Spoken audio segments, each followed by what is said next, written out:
And of course, I would begin by being muted. That's just a mandatory Zoom thing now. Okay, well, welcome everybody. I see the participants are logging on. Wow, look at that count tick up. So we'll just give maybe another moment for everyone to get on. But yes, you are logging on to the kickoff webinar of the Santa Clara Valley Urban Forestry Alliance. All right, 46. How about 47? I have 47. Come on, participants. Oh, we have stalled. We have 48. No, we have not stalled. Excellent. 51. All right, when we get to 75, we'll start. Just a totally random number.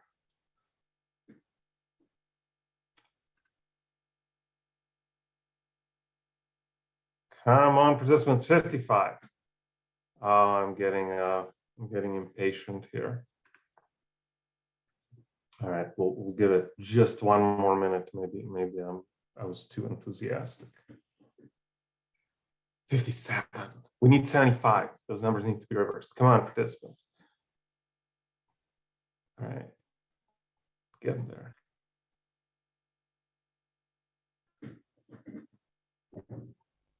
$59. All right, how about 60? We'll start at 60. Ooh, somebody raised their hand. I never know what to do with raised hands. Ooh, so many raised hands. Raised hand people, put your comments in the chat, especially if you have technical difficulties, like you can't hear me.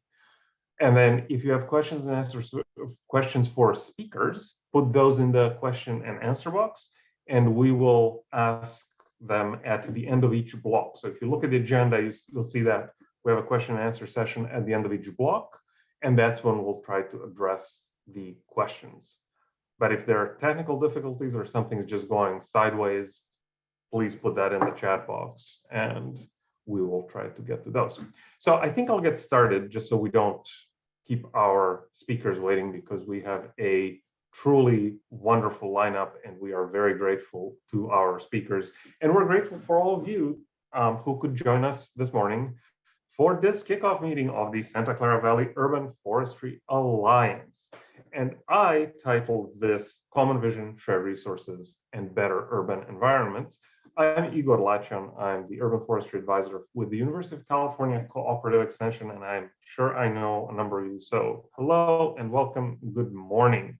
And as we go through this webinar today, I think one thing to do is to kind of keep in mind this little framing that I set up, and then ask yourself, well, which of these things do I want? Why would I want to have a common vision, to have shared resources, to have better environments? And as we go through, because our speakers will show you why you would want this, which of these things do you need first, or which of these things do you need more than the others? And then the final question, again, I think some of our speakers will show you that as well, but the final question is, how am I going to get meaningfully involved with this regional collaboration? And I think if you keep those three things in mind as we go through, we can really make progress and we can really get this thing to a good start. I was tasked with giving a small introduction, so I will do that, but I will be very brief. I just want to remind everybody of why we do this. Well, we do it because urban trees have immense benefits. And I divided them into these three categories: the benefits to species other than humans, like wildlife habitat, food, etc. That'd be the ecological benefits. The second set are these ecosystem services, and I'm sure you've heard of this term. These are things that nature does for us that we could do, but we would have to invest money. So for example, intercepting stormwater or shading a building so we don't have to invest so much energy into cooling it. And of course, sequestering carbon. And really, plants at the moment are the only way we can do this. So in some cases, these really are irreplaceable services. And then the final set of benefits are what I call human health and well-being. And these really have only been worked out in the last maybe 20 years. But these are the most exciting ones. And one obvious one is mitigating high heat so that people can actually go outside and use outdoor spaces. but you also have a reduction in chronic diseases, an improvement in mental health, and a reduction in crime. And all of these have been, again, in about the last 20 years, documented through studies. So this is sort of why we're here. But just a reminder, it is sort of paradoxical that urban trees, which have such immense benefits to so many people, are really, number one, managed by very few people. Well, thank you for coming, that would be you. And the other thing is they are a long-term endeavor. So whatever you're seeing today is not a result of something somebody did yesterday, probably, but instead is a result of decisions that were made 100 years ago, 50 years ago, and then have been continuously made since. And just to illustrate this, there is a set of slides I used from the New York Times. I know it's New York. I'm sorry I don't have Western slides, but they're good images. So just bear with me for a moment. This is an illustration of what trees can do. So this is in 1912, and this is today.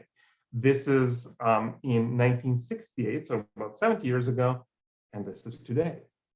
And then final picture, 1930, and this is horrifying block building. And today, now when you start with a building like this, there's not much you can do, but just think of it in terms of it took 50, 70, 100 years for these trees to grow up to provide these benefits. It only takes between 1 and 2 hours for us to remove them. So it's much easier to go in the wrong direction than it is to go in the right direction. And thank you all for being here.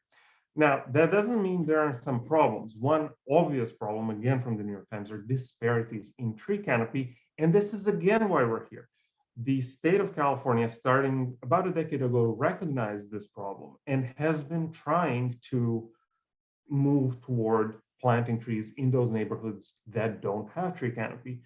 That works a lot better if it's done at a region-wide scale, and we will hear from some of our speakers about that. So this is something we want to address.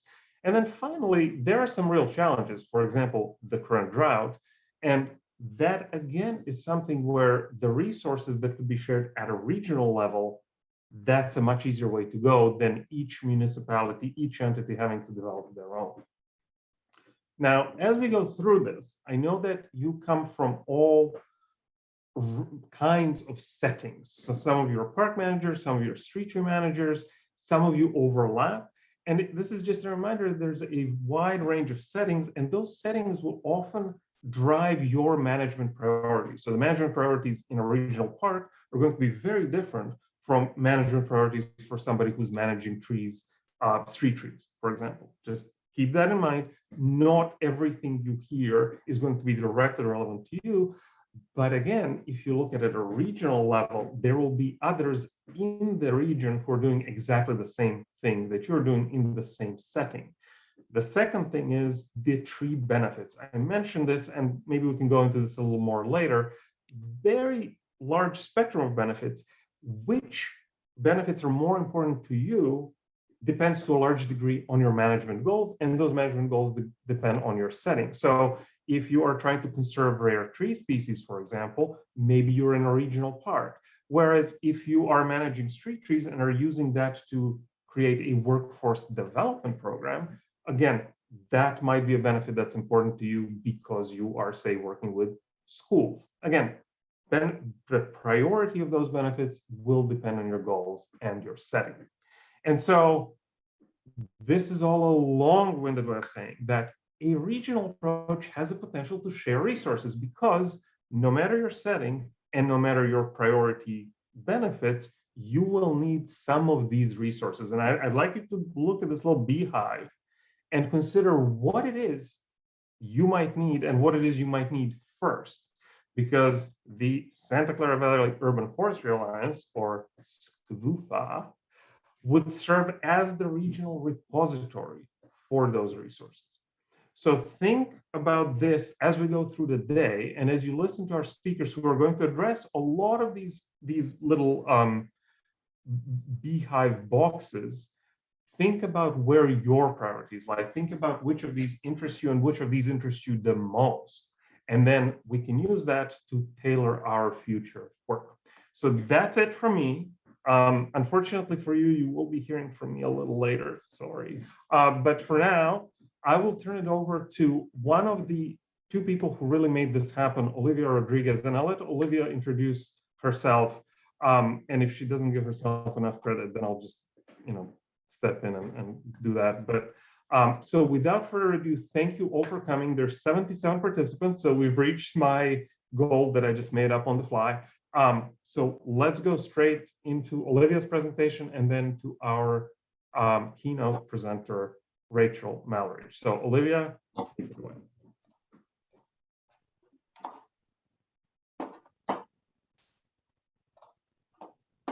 There we go. All right. Hi, everyone. My name is Olivia, and I'm currently serving as a California Climate Action Corps Fellow through AmeriCorps. I'm placed in the County of Santa Clara's Office of Sustainability, working on the establishment of the Santa Clara Valley Urban Forestry Alliance. Here is a brief overview of this presentation, as it will be split into two parts.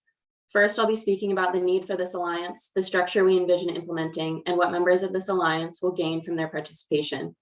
Then I'll share information about the county funding planting project in partnership with our city forest. This map shows the % urban canopy cover in an analysis conducted by the U.S. Forest Service in 2018. This provides each of you with information on your own municipality's urban tree canopy density and familiarizes you with the composition of other municipalities in Santa Clara County. This both shows the variation in tree canopy cover and the lack thereof. The majority of municipalities currently have between 0 and 14% canopy cover, of course, with exceptions. This is in line with findings published in 2017 from the U.S. Forest Service's Pacific Southwest Research Station that on average, urban areas within California have 15% canopy cover. Despite Santa Clara County falling in line with the state trend, there is capacity to expand. Now, I'm sure that you're all well aware of the benefits associated with the urban forest, some of which Igor mentioned, which range from economic, public health, social, and of course, environmental. What I do want to highlight are the current effects of the urban heat island and its projected impacts on Santa Clara County if the urban canopy is not expanded from the map shown on the previous slide. Urban heat islands are areas that are significantly warmer than surrounding rural areas, even in the absence of a heat wave. Neighborhoods with fewer trees and plants feel hotter than those with more green space and vegetation. And these heat islands tend to disproportionately affect vulnerable populations. This graph from CalAdapt, a program developed at UC Berkeley, shows the historical and projected average number of extreme heat days, those over 95 degrees if all variables remain constant. You see the significant increase in the number of extreme heat days, from an average of 2 days annually to nearly a month within the span of a century if preventative measures are not implemented. Extreme heat can be detrimental to human health. According to the CDC, despite the fact that all heat-related illnesses and deaths are entirely preventable, approximately 600 Americans die from heat-related causes every year, making extreme heat the top weather-related killer, more so than hurricanes and tornadoes combined. Compounding this with the CDC's report that most of these heat-related deaths occur in urban areas. This map was developed by a geophysics team at Stanford University's Stanford Future Bay Initiative, specifically for use by the Alliance, and this illustrates the areas that will be most affected by extreme heat within the next decade. Actions can be taken to alter this trend of extreme heat. EPA research has shown that shading surfaces may reduce peak surface temperatures by 20 to 45 degrees Fahrenheit. By planting trees within the county, the effects of the urban heat island can be mitigated. The Santa Clara Valley Urban Forestry Alliance will be producing database solutions when contributing to the expansion of the urban canopy. However, the planting of trees is a short-term solution which requires long-term maintenance and care to eventually experience the benefits. Resource instability, public indifference, and inconsistent planning due to varying policy has affected the urban canopy in Santa Clara Valley and created much room for expansion. The table on the right, comparative table of municipal definitions relating to trees, showcases the findings of a regional gap analysis that among the 15 municipalities within the county, there is no universally defined tree term. Additionally, those terms that are defined by multiple municipalities, the specific language of the term varies, therefore, there is no consensus.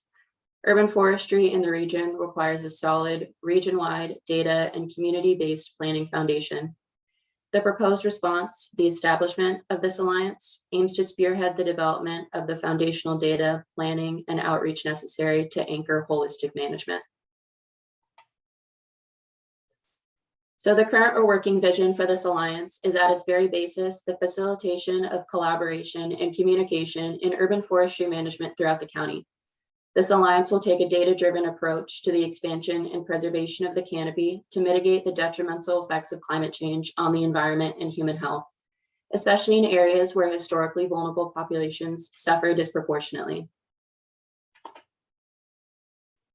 I want to emphasize that there's no monetary commitment associated with participating in the alliance. This program will leverage the resources that already exist and are in place throughout the county. At this time, participants have been asked to commit 1 hour quarterly to alliance-related projects. The alliance's potential structure, shown here, is made up of 6 subjects that will eventually become committees when a governance structure is implemented. We see this alliance as a sort of toolbox of knowledge and subject expertise that can be accessed by any municipality for support during any stage of their urban forestry management process. One of the perks of joining this alliance is the access to resources relating to urban forestry policy, education, technical advisory, operations, and maintenance that would otherwise come at a high cost. Because other municipal stakeholders have forged the path before them in urban forestry management, the policies and systems that can be potentially adapted for use in their municipality have gone through a sort of quality control. Additionally, municipalities will have a model for how these systems should function. If a municipality chooses to participate in this alliance, they'll be supported through the process of leveraging the model work available. This alliance will eventually result in the centralization and standardization of these 6 subjects and transition to operating as a singular entity.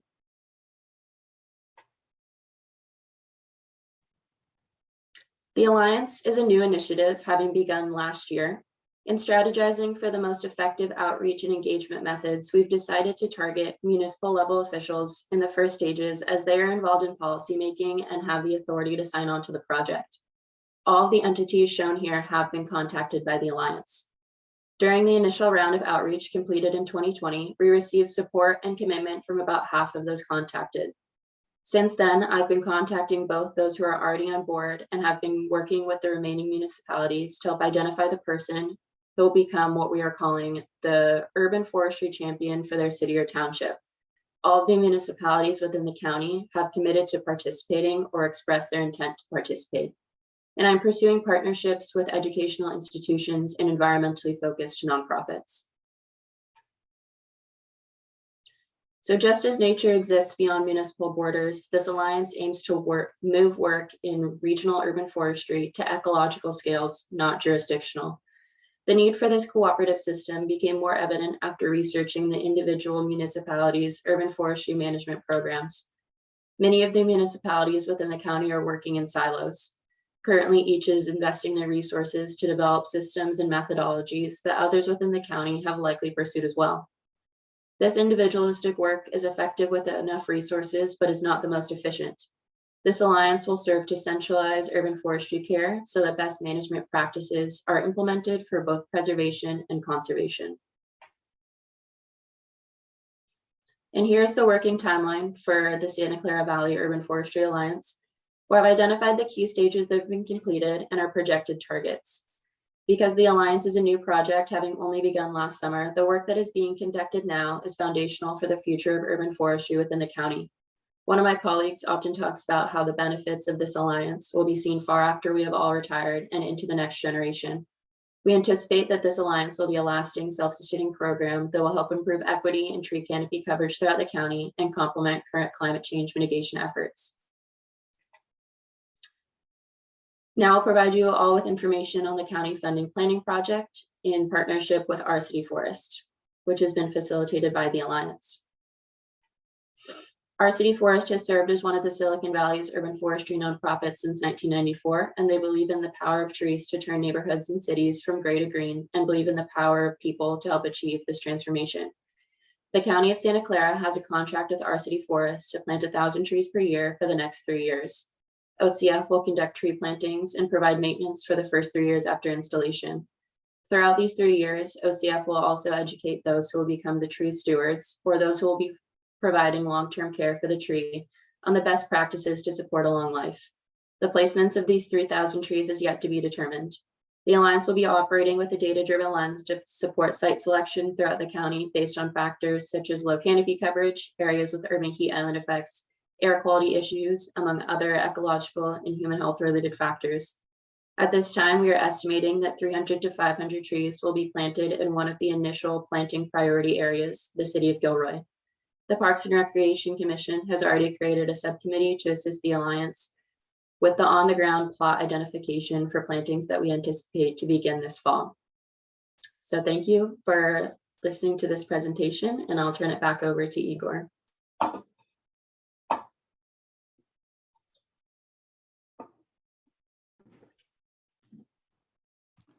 Okie dokie. Thank you very much, Olivia. I hope everybody's excited. We're up to 88 participants, so we're doing great. Yes, and let me just introduce the two Climate Corps members, Olivia and Sumner. So these are the two folks who have really done the bulk of the work organizing this, not just the Alliance, but also the webinar. So thank you, Olivia and Sumner, and maybe everybody can give them a little hands up in the, no, clap, clap in the response box. So anyway, but without much further ado, let me introduce our keynote speaker, the Urban Forest Officer for the City of Los Angeles, Rachel Maldridge. I will let Rachel talk about the programs that she's managing, but this is one of those transformational programs that we're talking about as examples of what a regional approach can do. So remembering that just the city of Los Angeles has as many people as the entire South Bay. So we've invited Rachel, and we're so grateful that she's been able to join us. Rachel, I'll let you take it away from here. Great, and feel free to jump in if you want to redirect, but I'm so excited to be with you all. Again, I'm Rachel Maldridge, the City Forest Officer for the City of Los Angeles. And I want to share a little bit of the context that we're working in, but I'd be remiss if I didn't just acknowledge a lot of times when I do a presentation with the City of LA or with other city staff with the City of LA, they get to say, and I'm a native Angelino. And this is one of the few times I can say, I'm actually a native to Santa Clara County. I grew up on the east side of San Jose, technically unincorporated county. We're just across the border there. And I have to say that roots in a community that was as diverse as East Side San Jose, an area where I walked to school on streets that didn't have a lot of tree canopy cover, but had a lovely regional park that my family utilized often. That has informed all of my work in urban forestry, my roots in San Jose and in the Bay Area. And if you had told me when I left that I would be in LA as the city forest officer now, the mild way to put it would be that I'd be surprised. So I'm hoping, I know that there tends to be some competition or sense of that between our regions. And in reflecting on today, I'm really hoping that this is an open door for some collaboration. I'm going to share some of the projects we're working on. I'm so encouraged by what the county team has shared with me about what you all are building. And a huge thanks to Olivia and Arish, Chris and Sumner for the work that they've been doing on this and inviting me to join you today. So I'll start with one tree image. Here's a tree, one of my favorite trees in San Jose, well, technically Santa Clara County at one of our regional parks. And now I'm going to tell you a little bit about my work in Los Angeles. So this is a new role for the city, a little less green here in this image. I was hired in August of 2019 to help coordinate urban forestry efforts across our many city departments. We have a lot of different entities that touch trees, and sometimes there are unintended consequences on the urban forest based on these kind of disparate partners working on urban forestry issues. A snapshot of the urban forest that I'm responsible for overseeing is there's we estimate around 10 million trees in the urban forest, about 300,000 park trees, 700,000 street trees, and about 9 million on private property, which is why our engagement with the public is so important as key stakeholders in our urban forest management. Again, just a snapshot here, you get all the acronyms. I'm sure you have your own in your various city jurisdictions. My goal is to support all functions of LA urban forest management through strategic planning, policy, best management practices, data, public education, all that good stuff across these various entities that manage different components, whether it be planning, looking at how we develop private property, building and safety with permitting and development, to rec and parks and our streets division that manage our street trees. So just a bit of an overview of the complexity that we're dealing with and why my position was started. And one of the stats that I find most useful to myself when I start to feel a little overwhelmed is we're managing about 500 square miles. We're just shy in LA with 500 square miles of land that is being managed, which is a daunting task, but one that I'm really excited to get to work on a daily basis. So some of the drivers of my work are outlined in Mayor Garcetti's Green New Deal that was released in April of 2018. We've been instructed to plant and maintain at least 90,000 trees citywide, complete a citywide street tree inventory and park tree inventory. The first since, for our street trees, it's the first time since the mid-90s that we've had a street tree inventory, and then develop our first urban forest management plan to, again, provide that solidified centralized vision and roadmap for how we get to the urban forest that we want in the future. And then up at the top of this slide, you can see that really critical goal, increasing tree canopy in areas of greatest need by at least 50% by 2028. And in some of our communities, 50% isn't going to be enough of an increase, but it is the first time that an elected official in Los Angeles has set a really clear target for addressing tree canopy inequity. Tree canopy inequity, and as showed through Olivia's slides, and you know, is an issue that's existed for quite some time, and actually is part of the reason I started in the field of urban forestry, is wanting to address that inequity in Los Angeles. When we had a report back in 2006 that indicated, hey, some neighborhoods have a lot of trees and others don't, and we want to really address that. So I'm really grateful for the mayor's leadership on that issue. I want to just take a moment. What is the urban forest? Right now, I'm going to share with you kind of 3 slides that I share pretty much in any public presentation, mostly aimed at the public, but just as a reminder to us, we're thinking about all the trees in an urban area on public and private property. The goal of urban forest management for me is to maximize the benefits and services provided by trees while minimizing the risk to our potential targets, that is the people and their property. And in LA, as well as the cities in the Santa Clara Valley, a lot of the urban forest is human-made and needs our constant intervention. And what kind of intervention is that? I've been talking about, for us, the 4 pillars of urban forest management. A lot of people focus on, oh, where are you doing tree planting? Where are those 90,000 trees going? But if we aren't providing regular plant health care in the form of really good maintenance programs, if we're not having really strong preservation policies and plans, and if we're not engaging the public, 90% of LA's urban forest is on private property. And I would show you images of poor tree pruning, but I'll spare you. So these are all important to continually invest in, all 4 areas. We can't just focus on one or the other. And I, again, will beat this drum every time I get a chance. Size is really important to consider. Larger trees provide us exponentially more benefits, but they require more space to plant. And so I'm trying to, instead of thinking about the number of trees we're planting, we're starting to try and think about what is the impact we're trying to have with those trees. If it's canopy increase in high need areas, again, a lot of those areas have narrow parkways and a lack of park space. And so we're going to have to be very creative in how we think about increasing tree canopy in those neighborhoods. And why is this important?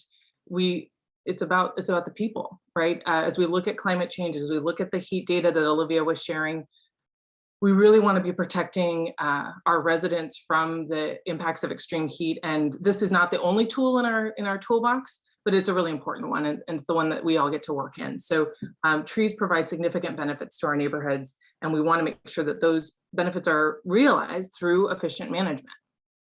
So now I'm going to talk a little bit about 3 different projects that I think you all can consider as you're thinking about building your new alliance. And if what I'm sharing with you sounds like things you already know, great. Let it be a mirror for you that we're thinking the same things, and hopefully that's an encouragement.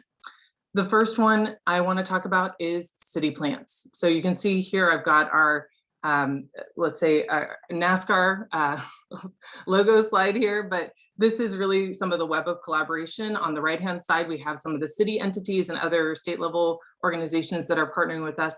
And on the left-hand side, we have our nonprofit partners. And I want to zoom in for a second to this group here. And I'll just acknowledge that prior to coming to the city, I worked both at Tree People and at Koreatown Youth and Community Center. So I've worked at 2 of the 6 nonprofits that are kind of our core group that have been doing urban forestry in Los Angeles for some time. City Plants manages the LADWP energy efficiency contract, which is a tree planting funding that we have here in Los Angeles through our Department of Water and Power to help cool homes and reduce energy costs for those groups. What's interesting about City Plants, so when I worked for Tree People and Koreatown Youth and Community Center, City Plants convenes those nonprofit partners once a month to talk about the DWP contract, but I found it really enriching. At my organization, I organized and managed staff, we did projects. There's something about being with like-minded folks who do the same kind of work that's really encouraging. So being able to say, hey, I'm hearing a lot of community members complaining about this type of tree, or I'm having a hard time tracking down this kind of tree at a nursery, or have you guys noticed this happening? Being able to meet with that community of practice on a regular basis was really restorative. It was really wonderful to kind of meet with colleagues that maybe felt closer to me than some of my other staff at the organization where I worked, because our work was so similar.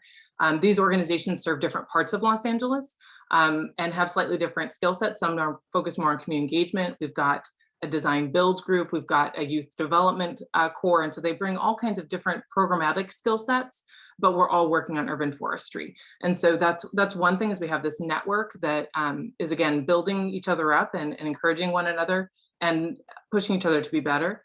The other thing I want to share about City Plants, and they're working on so many amazing projects right now, but I'm just going to highlight a couple. The thing about working with a nonprofit partner is that they are sometimes a little bit more nimble. I don't think nimble is a word that we would use to describe most bureaucracies. So I think it's an important thing to consider. They got funding from the U.S. Forest Service and CAL FIRE to help us do a needs assessment of sorts, our first step towards our UFMP. Here you have a picture of one of the convenings that they hosted for that project. It was a 10-month project with stakeholders being involved to develop this first step. And now I'm going to be working on the full UFMP. But they are working also on a project for tree ambassadors. So we're looking at, and they've been able to leverage and bring together multiple funding sources and partners to develop a project to allow us to hire local folks to do engagement in their neighborhood. So here's just a slide of, we've hired ambassadors through a variety of the nonprofits across the city of LA. We're training them on urban forestry issues to leave some of that urban forestry knowledge in the community, and also having them do engagement to help us identify tree planting locations in those high need areas. And the base map in the background is a historic redlining map. So you can kind of see some of those trends. So this is one project they're working on. They're also helping us look at a plant nursery and a number of other innovative and kind of solutions, and piloting those in a way that I'm not able to as quickly. The next project I want to highlight is a partnership with the University of Southern California. And you can see here at the bottom, we got, again, another list of logos. Across USC, they brought together a team that was multidisciplinary. And I think that this is really important for us to consider as we think about collaboration. They have earth sciences, landscape architecture, and spatial sciences, as well as their community engagement team that helped us look at, if we're thinking about tree canopy equity, how do we address that? Let's look at a specific neighborhood around their health sciences campus. They were able to help us do a public and private property tree inventory using some of their students to look at that. And this is just a snapshot of what the spatial sciences side did for us. But just, again, I have a map of all the trees in this specific corner of Los Angeles that has very low tree canopy cover. And then they're able to help us think about preferred locations to identify project areas based on a number of criteria: density, median household income, a high percentage of those using public transit or walking, and high populations of older and younger Angelenos. Then we were able to say, a lot of the information on air quality is not specific to the West Coast. We don't have as much data on how tree species that we use here do in terms of air quality. And so we did a pilot. Again, there's going to be probably a second phase of this, but a pilot looking at, this is a Ramona Gardens housing project in that neighborhood that you saw on the previous slide, where they put up air quality sensors, and they also put up some at the USC campus to do comparison. And we're able to provide us some new data on trees that we're using in Los Angeles and their ability to help with PM 2.5 and other air quality components. This is an area where I don't have expertise, and it's so wonderful to work with a university partner where they're able to help us answer that question. if one of the benefits we want for Angelenos is improve air quality, we need to be thinking about what trees can help us deliver that, not as our only metric, but it's an area where we have some data gaps. And then lastly, the landscape architecture school was able to look with that narrowing the neighborhoods through the spatial sciences work, taking the data from the air quality and looked at a couple scenarios and helped us draft out some really fantastic images to help us think about increasing tree canopy cover in those neighborhoods. The thing that I would like to emphasize for you all is the team. Again, we have multiple disciplines, all experts in their field, which again was a relief to me. I could come in as the urban forestry expert and kind of share with them what I needed. What kind of data was going to be most useful to me? What kind of questions did I need answered? And they were so receptive to listening to that. And the project evolved over time because they were listening to what we needed within the real practitioner side of things. Additionally, the scientists on this team and researchers on this team built off of each other. So I at the end said, you know, it's been like coming to play jazz together. You've got these excellent musicians that are coming together and riffing off of each other and building something more beautiful through their collaboration. So that's one component I found really powerful. And we do have a phase 2 planned, more good work to come with this project team. And part of that's possible because of this center group, the Public Exchange. And this is, the Public Exchange is a project of Dorrance College within USC, and they were our conveners. They were the ones who made sure that we met on, you know, figured out meeting times, developed the agendas, kind of worked on managing all that, including looking for additional funding. And that was the only role they played. But it was the reason that we were all able to gather and have such wonderful outcomes, was because we had a couple of folks that were just focused on making sure we planned our, you know, that the community engagement team was brought in at the right point, that the researchers had what they needed, and that we do have funding to continue the work. Okay, so here's a map of LA looking at equitable tree canopy cover, and I'm pivoting to my last story. So you see here, city of LA, we've got the Santa Monica Mountains that are real green. That's why the tree canopy cover, it looks so lush right there, is that's some of our natural areas. And then we've got communities that are, you know, 5 or 10% or below in terms of existing tree canopy cover. But we want to think about a regional approach, not just looking at the massive issues that we look at within the city of LA. Very early in my time with the city, I had the opportunity to talk to LA County. And so this map, while imperfect, this is our tree canopy viewer from a Lidar study that was conducted for the region. This is a map that shows LA County as a whole. And the county staff reached out to me very early on and said, you know, the forest doesn't know where the boundaries are. You know, the trees don't know if they're on county property or city property. How could we collaborate? They were about to start working on their first urban forest management plan. So was the city. So we thought about doing a couple things. One, we're developing a technical advisory committee for our respective urban forest management plans, but instead of having two separate ones, you know, contracting with experts separately, we're saying, let's come together and talk about pest management, wildfire, drought, what we do with infrastructure conflicts, what we do with species selection. How can we utilize the same technical group and maybe have nearly identical or at least similar area sections of our urban forest management plan that then the other 86 municipalities in the region could borrow from. You know, the smaller cities have sometimes fewer resources. If we develop some standards that we can agree on as city and county, maybe it would be easier for them to adopt those as well. Not to mention having consistency across the two largest jurisdictions in the region. And then additionally thinking about joint public engagement campaigns and messaging, not just similar messaging to the public, but doing a joint campaign. And the county has some really wonderful experience doing a park needs assessment and working on our Measure W, our Safe Clean Water Act that passed a couple of years ago, targeting high need communities that are not always adequately engaged. So we're looking at how do we message together, because we know it'll be more powerful if we have that consistent messaging, especially as there's so much messaging going to the public, and then sharing that technical advisory committee. I'll share that some of our challenges, let's be frank, but I'm calling them ongoing puzzles, is how do we move forward with this, looking at our different structures of governance and making sure any policies or recommendations we come with, how those will fit into our different structures of governance. And then to be frank, getting contracts, moving the money around, that is going to be a continued ongoing work process, which I think is similar to some of the things that you'll be looking at within your alliance. So what are some of my key takeaways? I think you need to build a supportive and diverse network, develop trust so that you can have honest conversations and really build off of each other.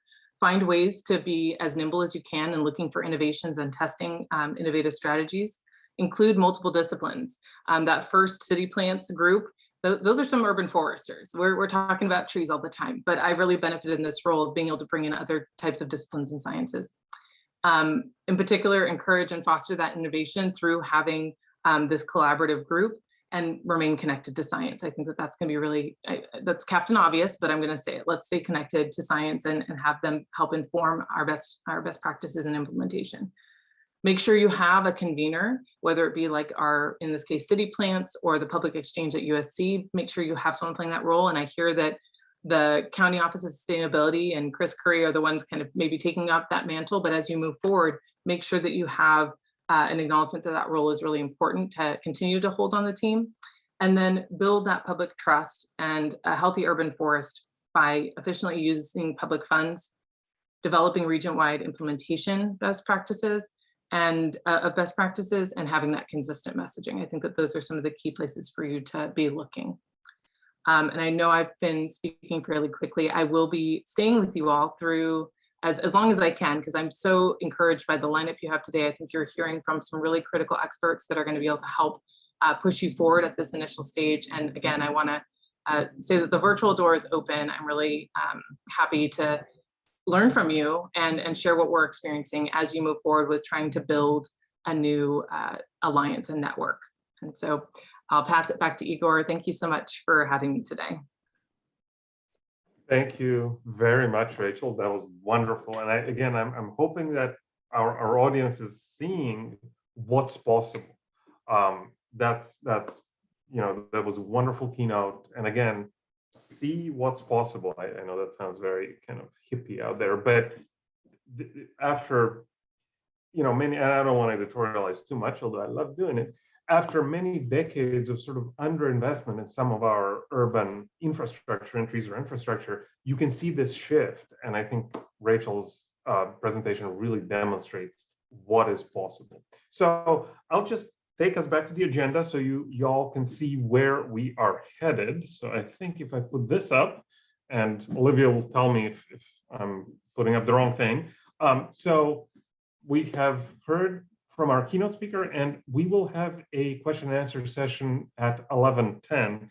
And in the meantime, we will hear from John Sway of San Francisco. We will hear from Lydia Scott of Chicago.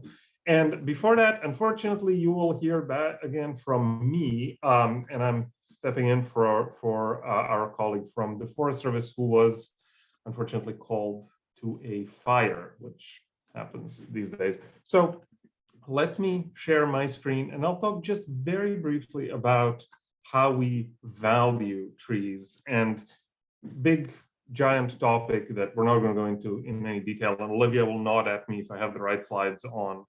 Okay, so just very briefly, we talked about, or we mentioned, tree benefits. And one of the challenges is, how do we translate those tree benefits into values?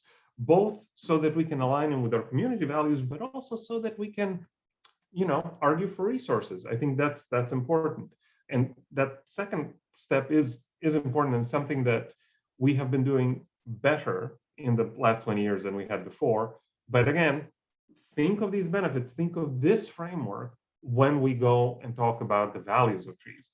And again, just a reminder, think of your setting. So the way you value the trees that you're managing, or the way you frame the discussion with your stakeholders, will again depend on your setting. Very different situation if you're managing trees in order to shade a schoolyard versus managing trees to maintain, say, a native ecosystem in a park.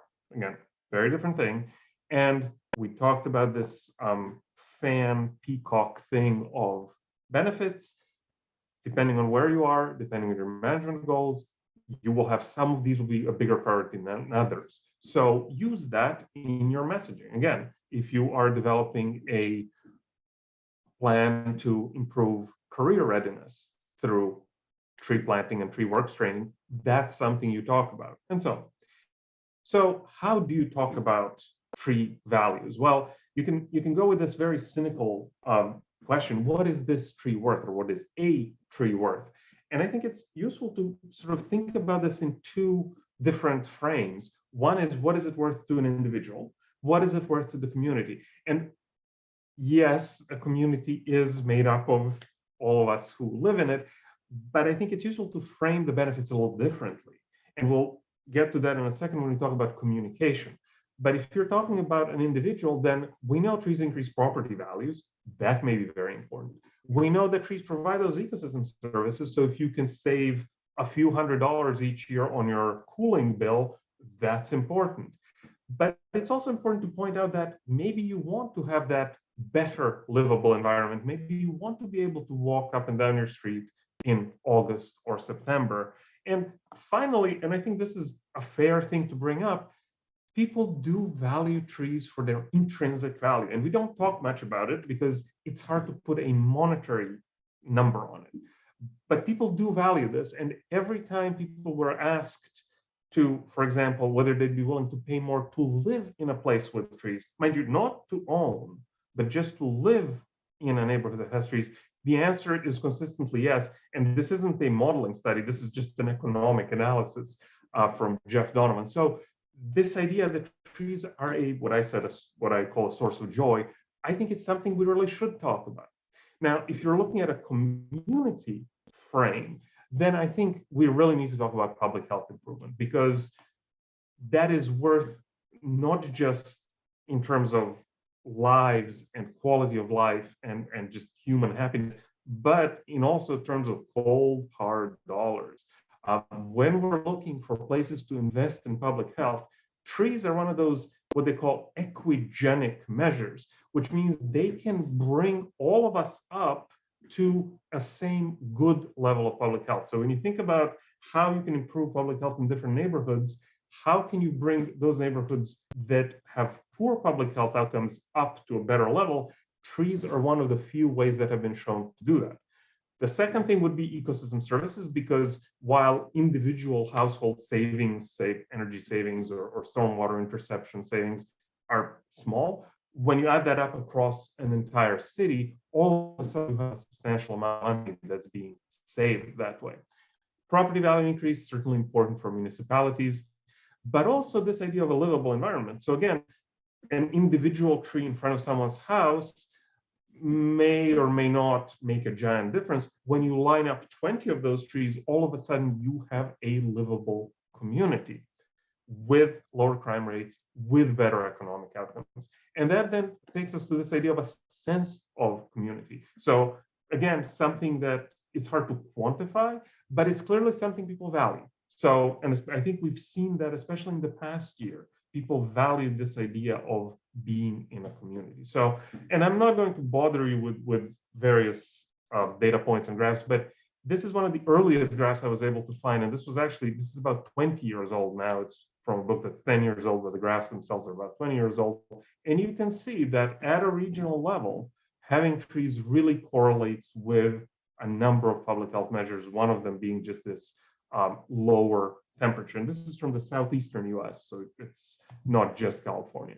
If you're trying to calculate that for individual trees in front of individual houses, you can use the National Tree Benefits Calculator, which is literally that website, treebenefits.com. And you can see that how these benefits work out. This is for an individual tree for an individual house. But if you zoom in a little bit, and the calculator will give you the detailed data as well, you realize that there's information here that really works very well at a community level. For example, look at the pollution reduction graph. The individual numbers for single tree are small, but again, multiply this by 10,000 and all of a sudden you have a very significant impact. And same thing with carbon sequestration. But notice that for most of these, there are 2 bars, and this is the really important part.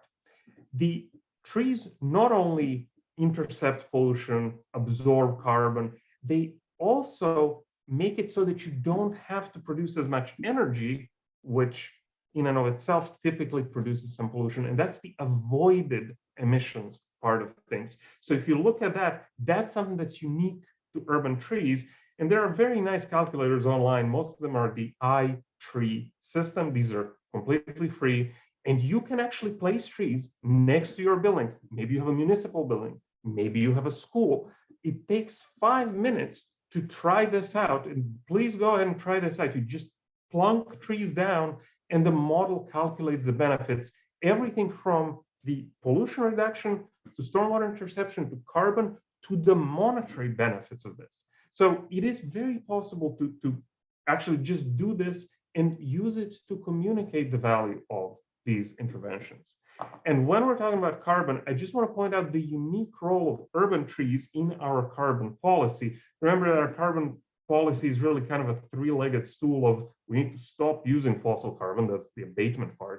We need to remove some of the carbon we've already emitted, that's the carbon sequestration part or mitigation. And then we need to adapt to the higher temperatures, which, and I think Rachel covered this very nicely, the higher temperatures are here. They're not coming. Well, they are coming, but they're already here. So we need all three elements. We can't interchange one for the other.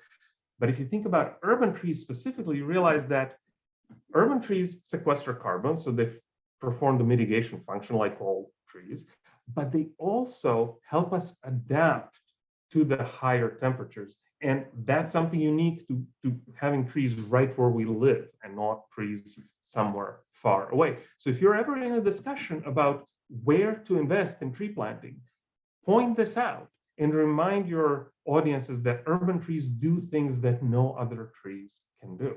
And so how do we communicate this? Well, this is the challenge. And I'll start at the very bottom of this slide, and I'll point out that trees are a 50-year decision, and communication about trees really has to be the same. It really is a commitment to keep a dialogue open with your residents, with your stakeholders about what trees do, versus what the community values are. And so if you're looking at how to communicate to individuals, well, you certainly can talk about that trees being a very good investment, that in each and every case, the benefits of having a tree exceed the costs of maintaining that tree.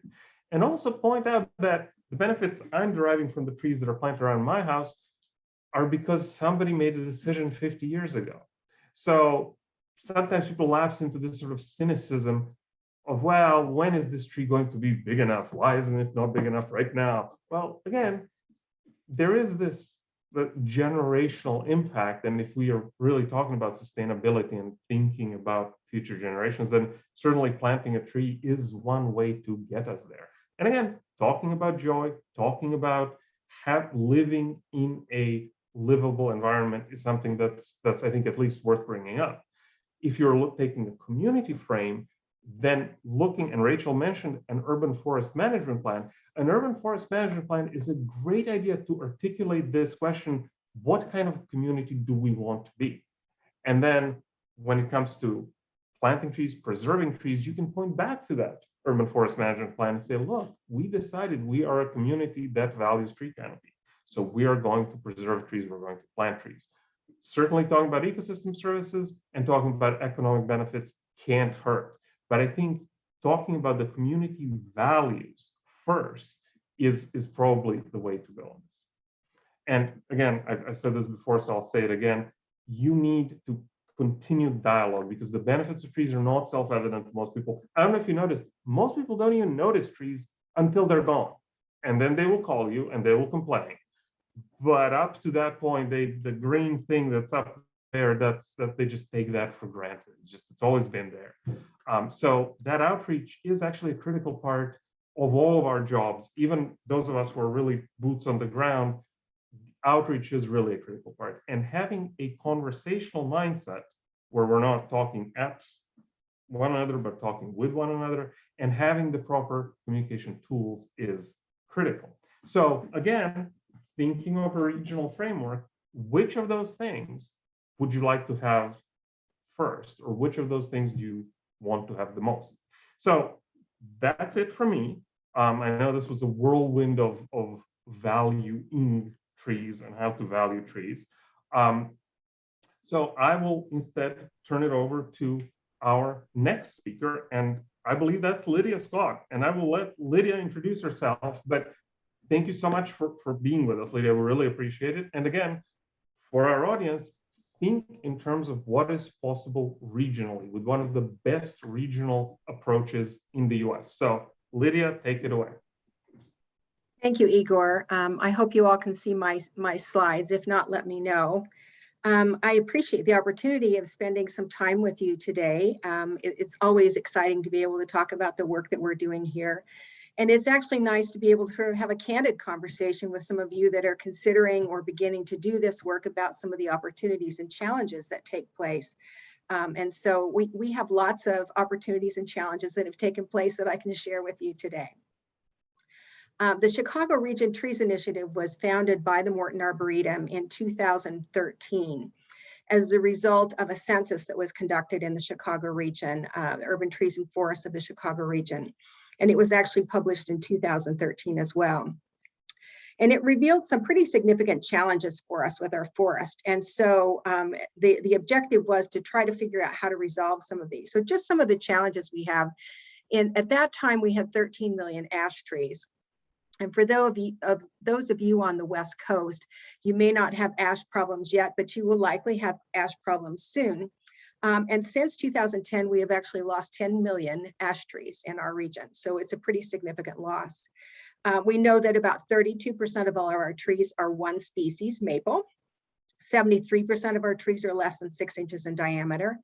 32% of our trees in 2010 were invasive species. They are now 45% of our overall canopy.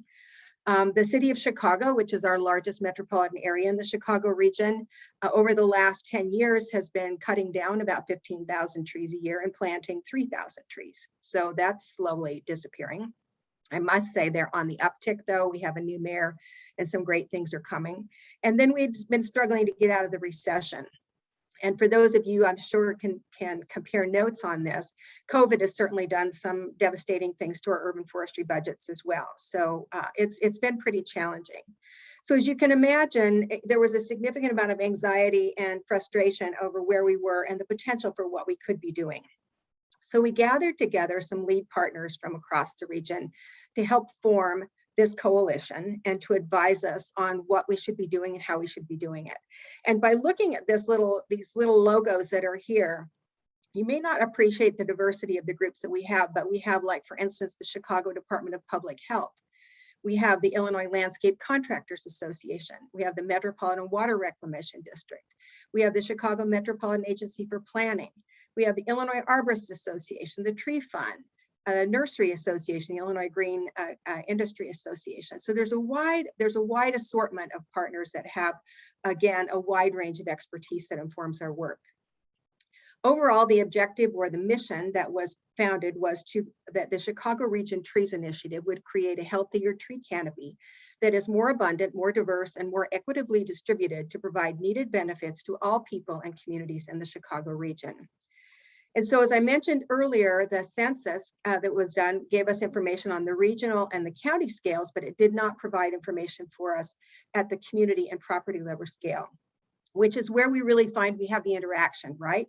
That's where you're trying to make the changes on these individual properties and within individual municipalities. So we moved on to looking at Lidar imagery. And Rachel talked a little bit about this before in her presentation as well. But the US Forest Service has some great scientists on the East Coast that do some really wonderful things with Lidar. And it helped us understand at the local scale what we needed. So we've developed this data set or this foundation for what we do with the Lidar, the census, the health data, air quality, demographic data, heat and flooding. And I may have mentioned or may have forgotten to mention, we're updating the Lidar and we've just finished the 2020 tree census. So we have new demographic and tree data and other things, excuse me, coming in again to update our information. So it really forms the foundation for what we do. After getting all our data and stuff together and figuring out where we were in the region on our urban forest, we spent 3 years working on a master plan. And it was a long process because coalitions, as you will understand, take a lot of time and a lot of engagement. And so we wanted to be sure that we had good, strong engagement from across all the 7 counties that we cover, each of the 284 municipalities that are involved with us, and a wide range of external partners like land trusts and not-for-profit organizations and businesses and things like that. So it took us a while to get that plan developed. But overall, when we came out of this planning process, the one thing that came through over and over again is that trees provide for our quality of life. And so we needed to focus on that. And there were 4 main goals. The first one is to inspire people to value trees, because if we can't get people on board, we can't get them understanding why trees are a critical resource, we're not going to be able to achieve the other goals. The second is to increase the region's tree canopy. The third is to reduce threats to trees. And again, you know, we're still struggling with the ash borer. We have another 3 million trees to go before we're done. But we also know that we have, you know, development impacts, construction impacts, poor ordinances and policies, and a number of other challenges to our trees. And then we also have issues with our oak ecosystems, which is our native natural heritage here in the Chicago region. So we wanted to focus on that as well, because we're losing it. We have gone from about 1 million acres down to 117,000 acres here in the region of our oak ecosystems. So with all that information that we have, we wanted to put it into a format, because the objective here is to share what we know with everyone, and to get all of our partners on the same page, understanding the same issues and sort of where we are as a region. And then for them to be able to dig down and see how they are exhibited, how their community stands up against some of the other communities in the region, and where we should be prioritizing our work. So we've developed a priority map, and the web location is there in the lower left-hand corner. You can click on any location on the map and it'll give you a little box like this. It explains what's going on in that census tract. So this is for the community of Country Club Hills. For priority ranking, it's very high, and we rank them based on the data that's shown below: the percent canopy, the surface temperature, flood susceptibility, air quality, and vulnerability ranking. And there are individual maps on that priority map for each of those different criteria. So you'll be able to look at those, and they can start to look, you know, where do I have heat issues in my community? Where do I have opportunities to reduce flooding? Where is low canopy? So we can see that at that community, or that census tract scale. And then we put that information in to what we call our canopy summary information. And this is another interactive map on our site, so you can click on it. And this one, for instance, is the neighborhood of Hyde Park, which is a neighborhood in the city of Chicago. It says, for a summary, it says more info, and I'll talk to you about that in just a minute, but it says canopy cover is 26%, impervious surface is 47%, annual benefits from trees is 515,000, and carbon stored is 738,000. But if we click on that more info link, it takes them to a canopy summary packet. And again, these are the packets that we developed in 2010. We're just getting ready to revise these now. And you can see there's a lot of wording on this.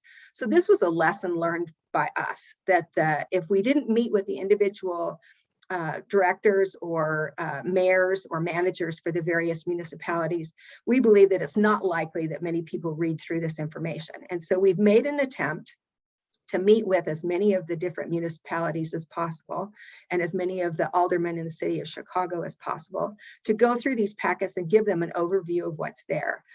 Future design on these will be different, but it still has some really great relevant information. So when they look through these packets, and they're about 13 pages long, they can see how they compare with the city overall. So for instance, for the wards in the city of Chicago, or neighborhoods, which this one is, we would compare it to the city of Chicago. For cities in another county, like Lake County, for instance, they would be compared to Lake County overall to see how they stand up.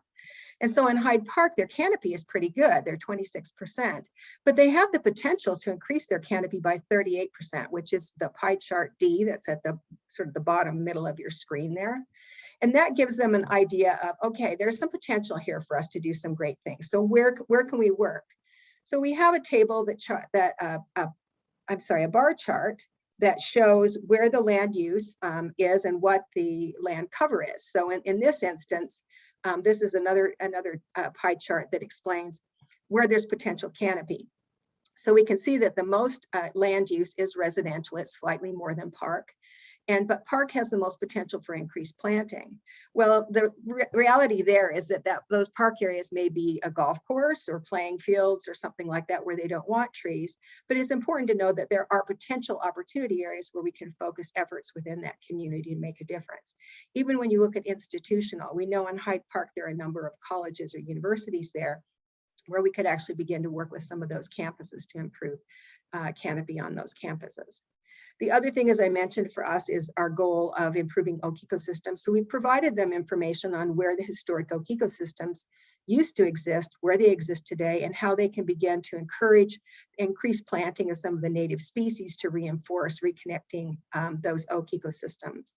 We give them information on heat so they can see where they have these heat maps, where there's potential to increase canopy and where they might have, I guess, applaud themselves for doing a good job with canopy in specific areas to reduce temperatures in those neighborhoods.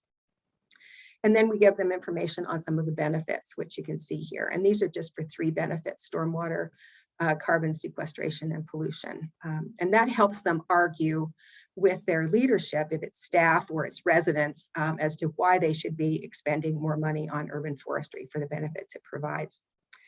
Now, one of the things that's going to be a really great resource for us in communicating with our partners is the updated Lidar. So this is the 2010 Lidar, and the yellow color are the tallest trees and the darker black colors are the lower elevations. So Lidar works by height. So you can see what the canopy looked like in 2010, and then you see what it looks like in 2017 when they flew the Lidar again. I'm going to back it up so you can see. And you can see some of those larger light yellow drops have just disappeared out of the landscape. Well, this map shows it a little bit better, where the purple is where we had trees in 2010 and still do. The orange is locations where we've lost trees. And those are rather significant sized crowns because we've done crown segmentations on all of those trees. And then you can see the little kind of green or turquoise looking dots. Those are new trees or smaller trees in the landscape that have come into the landscape since the Lidar was flown in 2010. So you can see that there's some efforts underway to replace some of those ash trees and other large trees that have been lost in the landscape, but still, it continues to be a challenge for us. And in the city of Chicago, the canopy has gone from about 19% in the last 10 years to 16%. So it's a particularly problematic thing. So as I mentioned, we have all of this data and all of this information that we're trying to share and get the message out about where our trees are located, what benefits and services they can provide, and then why they should be allocating resources to improve them. But obviously the issue is that we've got to get everybody on the same page. So collaboration is really the focus of what we're trying to do. And by engaging these corporations these municipalities and our other partners, we can build collaboration to support what we're doing overall. And obviously, it's much easier to just go out and do something yourself than it is to try and get 10 people together and to get them to come to consensus on something and move forward. But that's where the action actually takes place. That's where you get the buy-in. That's where you get the support for what you're trying to do. The other issue is that you're able to reach more people. So as we look at these different partners that come in, they have constituencies themselves, so they can help communicate the messages that we agree upon and that we want to push forward through their different networks.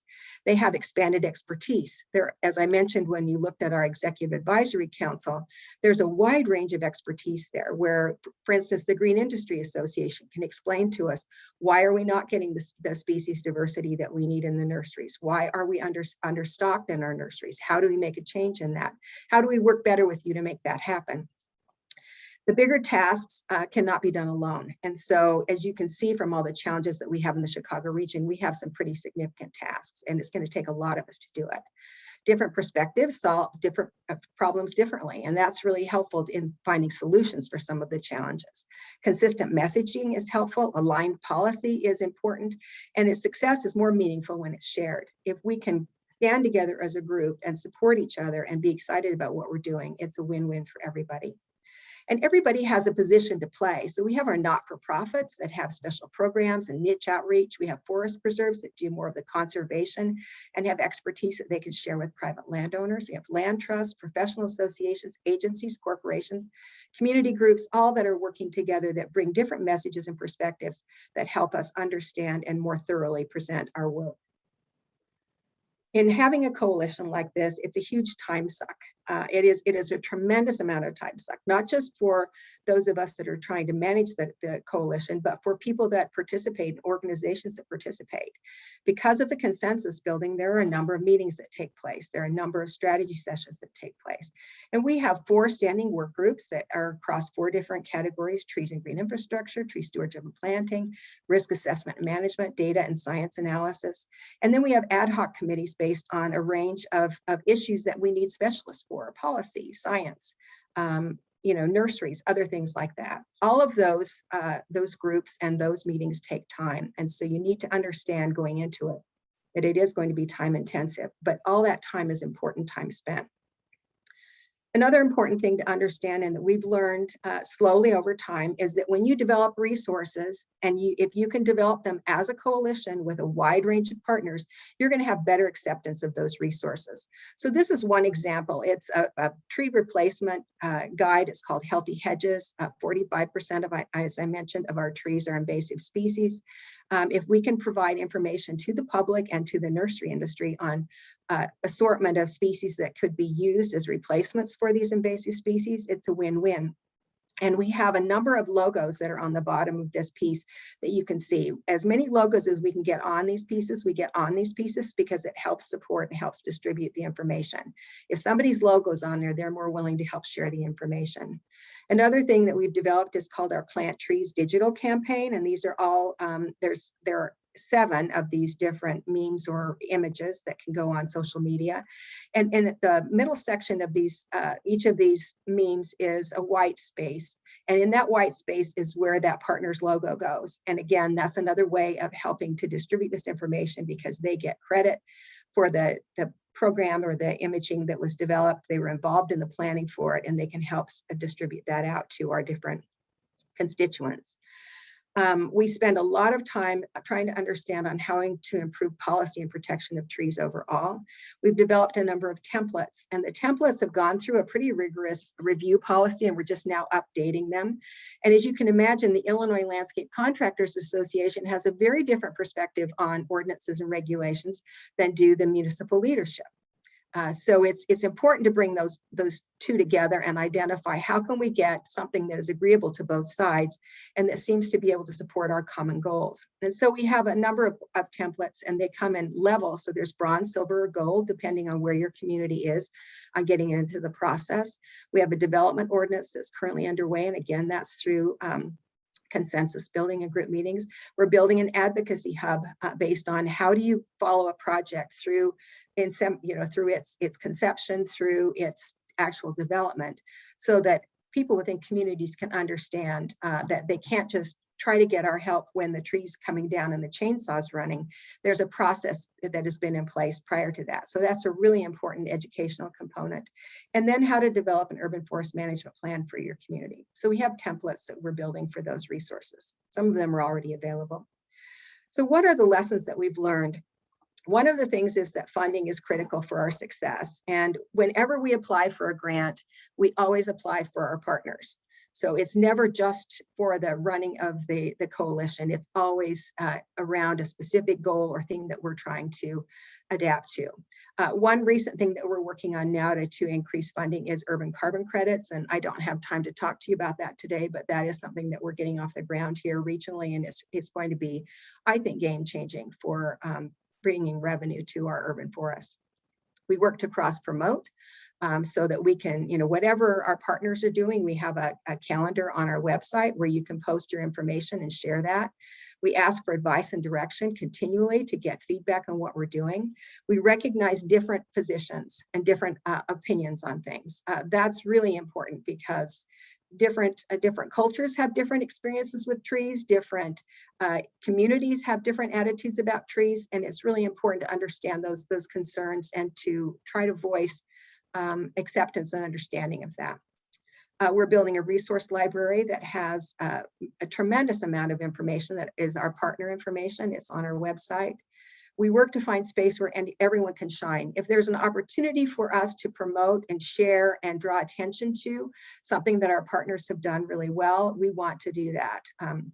We celebrate and recognize individual successes, as I mentioned, and then we provide for shared ownership with some of the resources, opportunities, and outreach efforts that we have underway. And then we need to recognize, and this is one of the biggest challenges, when it gets to be sort of depressing at times, when you feel like you're herding cats, or that you've got tremendous pressure on you to make something happen and it seems to be moving very slowly, is that we're all trying to work towards a common goal, and that it's the objective is positive. The outcome is going to be positive. We just have to focus on the end result and not get bogged down by some things that can sometimes be a little bit depressing and difficult to handle. I hope I've given you some ideas about what it's been like to run a coalition here in the Chicago region and some of our growth opportunities. We consider ourselves to be still new at this, and we've been at this for what, 6, almost 7 years now. So we've been at it a little while, but we're still learning a lot as we go. And I'm delighted I was able to share some of these opportunities with you. So thank you for having me. Thank you very much, Lydia. That was a wonderful presentation, and again, a wonderful example of how the setup makes a difference, how the organizational structure makes a difference. And I hope that all of our attendees are noticing that spectrum of settings that Lydia mentioned, and how there really is something for everybody within a larger framework. So thank you very, very much. We'll move straight on to our next presenter, John Sway of the San Francisco Bureau of Urban Forestry. And I'll let John take it away. When I started my job, which is 8 years now, I really didn't look at San Francisco's urban tree policies as anything to sort of share with others in the region. But it's amazing how things have turned around, and they didn't turn around in a vacuum or by themselves. They turned around because of the work of people like John and his colleagues. So John, please take it away. Thank you, Igor. Good morning, everyone. And I just want to say how heartwarming it is to follow Lydia, because I actually grew up in Chicago, going to the Morton Arboretum as a kid, where I developed a love of trees. I grew up in Riverside, right outside of Chicago, which Frederick Law Olmsted designed to be covered by tree canopy. So the work continues. As Igor mentioned, I'm John Sway. I work with the City of San Francisco Public Works Department, Bureau of Urban Forestry, and I'm here to present a little bit of our success story on how we advanced a successful urban forestry policy and management program in San Francisco. Let's see. So this is the state of things today at Public Works. In 2021, our Street Tree SF program cares for all 125,000 street trees in San Francisco. And these are shown in all the green dots from our street tree census from a few years back. Our program also is responsible for repairing all tree-related sidewalk damage. However, this was the state only 5 years ago. We were only caring for about 20% of the street trees in San Francisco, and 80% of street trees were the responsibility of private property owners. And this was a really wildly unpopular policy, the result of the recession and consecutive budget cuts to our urban forestry budget. As one of our politicians said, trees do horrendously in the city budgeting process. And so we know we needed to do something differently. But with the continuing cuts, our only choice was to relinquish more and more street trees to private property owners to care for. And so this was what would happen. We would put these signs when our funding got further reduced. We had to relinquish more trees, and would put a sign on top of a tree and on the side of a tree in front of a property owner's property saying, hey, this is your responsibility now. This drew a lot of backlash. We knew this wasn't a good policy, but we had no other choice. And this is kind of the result. We got very irate residents who said that they would rather cut down trees than have to care for them. They didn't have the will, the money, or interest in caring for trees. And so the phone started ringing at City Hall.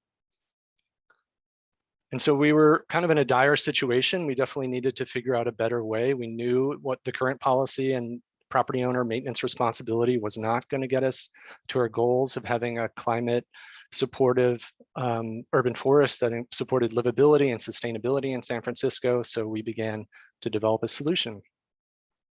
And so for us, the first step was developing our urban forest plan. So in 2012, we began development of our city's urban forest plan focused on street trees. And I wrote that plan while at the San Francisco Planning Department. But really the main recommendation was we need a plan for street trees. We really need a citywide street tree maintenance program. And then the next step, after we had a policy in place saying that this is the way, and the technical knowledge, backing this up, that we really should go in this direction if we want a healthier canopy, we needed to figure out how much it would actually cost the city to do that. And so we proceeded with a finance study. And then finally, the most important part, the actual funding solution. And for us, that was a ballot measure introduced in 2016 to voters in San Francisco to create dedicated lockbox money for street tree maintenance. And really to begin, the first step for us was really creating a vision. So what did we want our urban forest to be? And this is a statement from our urban forest plan. It just says our urban forest will be a healthy, well-maintained, and sustainably financed collection of trees and greenery that improves our ecological function and brings all these benefits we've been talking about all morning to the residents of San Francisco. But I just want to draw your attention to 3 key phrases here. So we want a healthy urban forest, of course. We cannot have a healthy urban forest unless it's well maintained. And we can't maintain our urban forest unless we have the funding and financing to do that. So they're all critical pieces. And so we further developed our proposal for what a municipal street tree program would look like in San Francisco. And so of course, this would primarily be maintenance of all city street trees with the goal of getting all street trees on a 3 to 5 year average pruning cycle, all repairs to tree related sidewalk damage, and then maintaining additional trees that would be planted in the future. Often people don't want to plant trees because there's no one to maintain them. So there was built-in maintenance funding for new trees that would be planted in the future, inspecting our trees with certified arborists, and then a big one, the city assuming liability for all personal injury and property damage related claims related to street trees. And then finally, some money set aside for tree maintenance at San Francisco schools. And so we did conduct this finance study, and the main recommendations of this finance study were, of course, that we really need the stable long-term funding. It can't go up and down in the budget year to year. We need to figure out how to do that. And then the costs. So we determined that it would be about $19 million a year for the city to take over all 125,000 street trees. 12 million of that would go towards maintenance and pruning of trees. 6 million of that would go for the tree related sidewalk repairs, and 2 million of that would go towards claims inevitably resulting from maintenance of our urban forest. And I highlighted this last piece, 9 million for planting and establishment, because that is something we did not include in the initial program. And I'll talk a little bit more about that coming up. And then finally, how do we pay for this? So it seemed the most feasible way we could pay for this was through a parcel tax that would go to voters based on their street frontage. And just quickly to give you a little bit more detail of how we envision this. So, in a general parcel tax, each parcel pays the same amount of money. So you could have a small home and a large downtown office building, and they each pay $5 on the parcel tax. For street trees, we didn't think this made much sense because you might have a small residential property that has 1 tree, 2 tree, and you might have a downtown office building with lots of sidewalks and lots of trees. So we scaled the parcel tax based on the linear frontage to range on the size of the property. And you can see in this, ranged from $30 to about $2,000 a year per parcel. But this was strategic in our part because, as you can see, almost 80% of land parcels in San Francisco fall into these categories. They're either the apartments or condos or the small residential lots. And so 80% of the parcels in this scenario would pay less than $40 a year to get all these benefits of tree maintenance, sidewalk repairs, and liability. And if you compare that to what a property owner is on the hook for if they're maintaining the tree, sidewalk repairs could be a couple $1,000s. Pruning, hiring an arborist to prune your tree could be from $300 to $1,000. And then tree liability, of course, a scary possibility also wavered. So we thought this was, a pretty compelling, argument for the parcel tax. The challenge was a parcel tax requires a 2/3 vote. 67% of voters have to approve, so it was still uncertain. So now that we had the policy and technical solution in place for our program, we really needed to build this partnership. And I know we've been talking a lot about partnership today, and I think if there's one takeaway from my presentation is just, how important this actually is to moving this work forward. So for us, it was the city, it was San Francisco Public Works and our planning department, and then the huge support of our local nonprofit, Friends of the Urban Forest in San Francisco, led by Dan Flanagan. They can do things that we just can't do and bring out people to support this work. And then politicians really having a political champion to move it forward in City Hall was critical. And now State Senator Scott Wiener was our huge support when he was on the Board of Supervisors in San Francisco. And again, in terms of Friends of the Urban Forest, the public advocacy piece, while the city can come up with the technical solution, we couldn't go out there advocating for, how this should happen and what the supervisors should do. But Friends of the Urban Forest could show up with hundreds of people at meetings at City Hall and kind of keep the pressure on that we needed to develop some solution to develop long-term maintenance for trees in San Francisco. And this turned out to be very successful. And so in 2016, a ballot measure, with all that advocacy was put on the ballot before voters. And this is the actual text of it, Proposition E, responsibility for maintaining street trees and surrounding sidewalks, just asking voters if the city charter should be amended to transfer responsibility for street trees from property owners to the city. Same with maintenance of sidewalk damage. But I highlighted this piece here where it says setting aside $19 million. So this was kind of a last minute change of events that was very exciting and unexpected. There were so many our parcel tax measure was one of many proposed tax measures on the ballot that year. And the supervisors decided they didn't want all these competing tax measures. So they just decided, oh, we're just going to put it as a general fund set aside, which would only require 50% plus one vote, which was amazing to us. We didn't think that would even ever be possible. Set asides are very unpopular in San Francisco politics, but that was huge for us. And then in hindsight, we've been trying to keep the cost low for the program and relegated it just to maintenance. In hindsight, if we knew it was going to be a set aside, we might have thrown in that extra $9 million for planting. So Friends of the Urban Forest, again, are also critical in helping run the campaign, that leading to the success of the ballot measure. This was their campaign, Healthy Streets, Safe Sidewalks, which resonated with a lot of voters. And the measure passed by 80% overwhelmingly at that time. So this was huge for us. It was a huge change. We'd be getting $19 million a year in perpetuity, escalated annually, and we could really build a dependable urban forestry program. This is a shot on the lower left. That's Superintendent of Urban Forestry, Carla Short, one of the big visionaries behind this work at Public Works, speaking at the press conference a year later, July 1st. And at that time, we were just ready to get contractor crews and our internal arborist crews out on the streets, beginning to slog through years of deferred maintenance. And so this graph shows you how many trees we were maintaining annually back in 2015 and 16, about 2,000.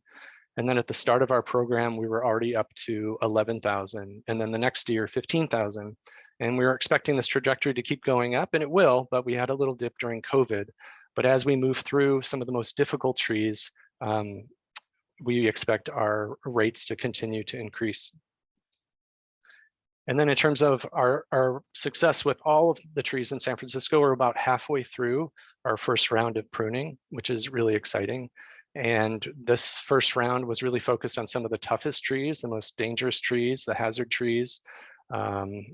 And so once we move through that, we imagine things are going to be moving quicker and smoother.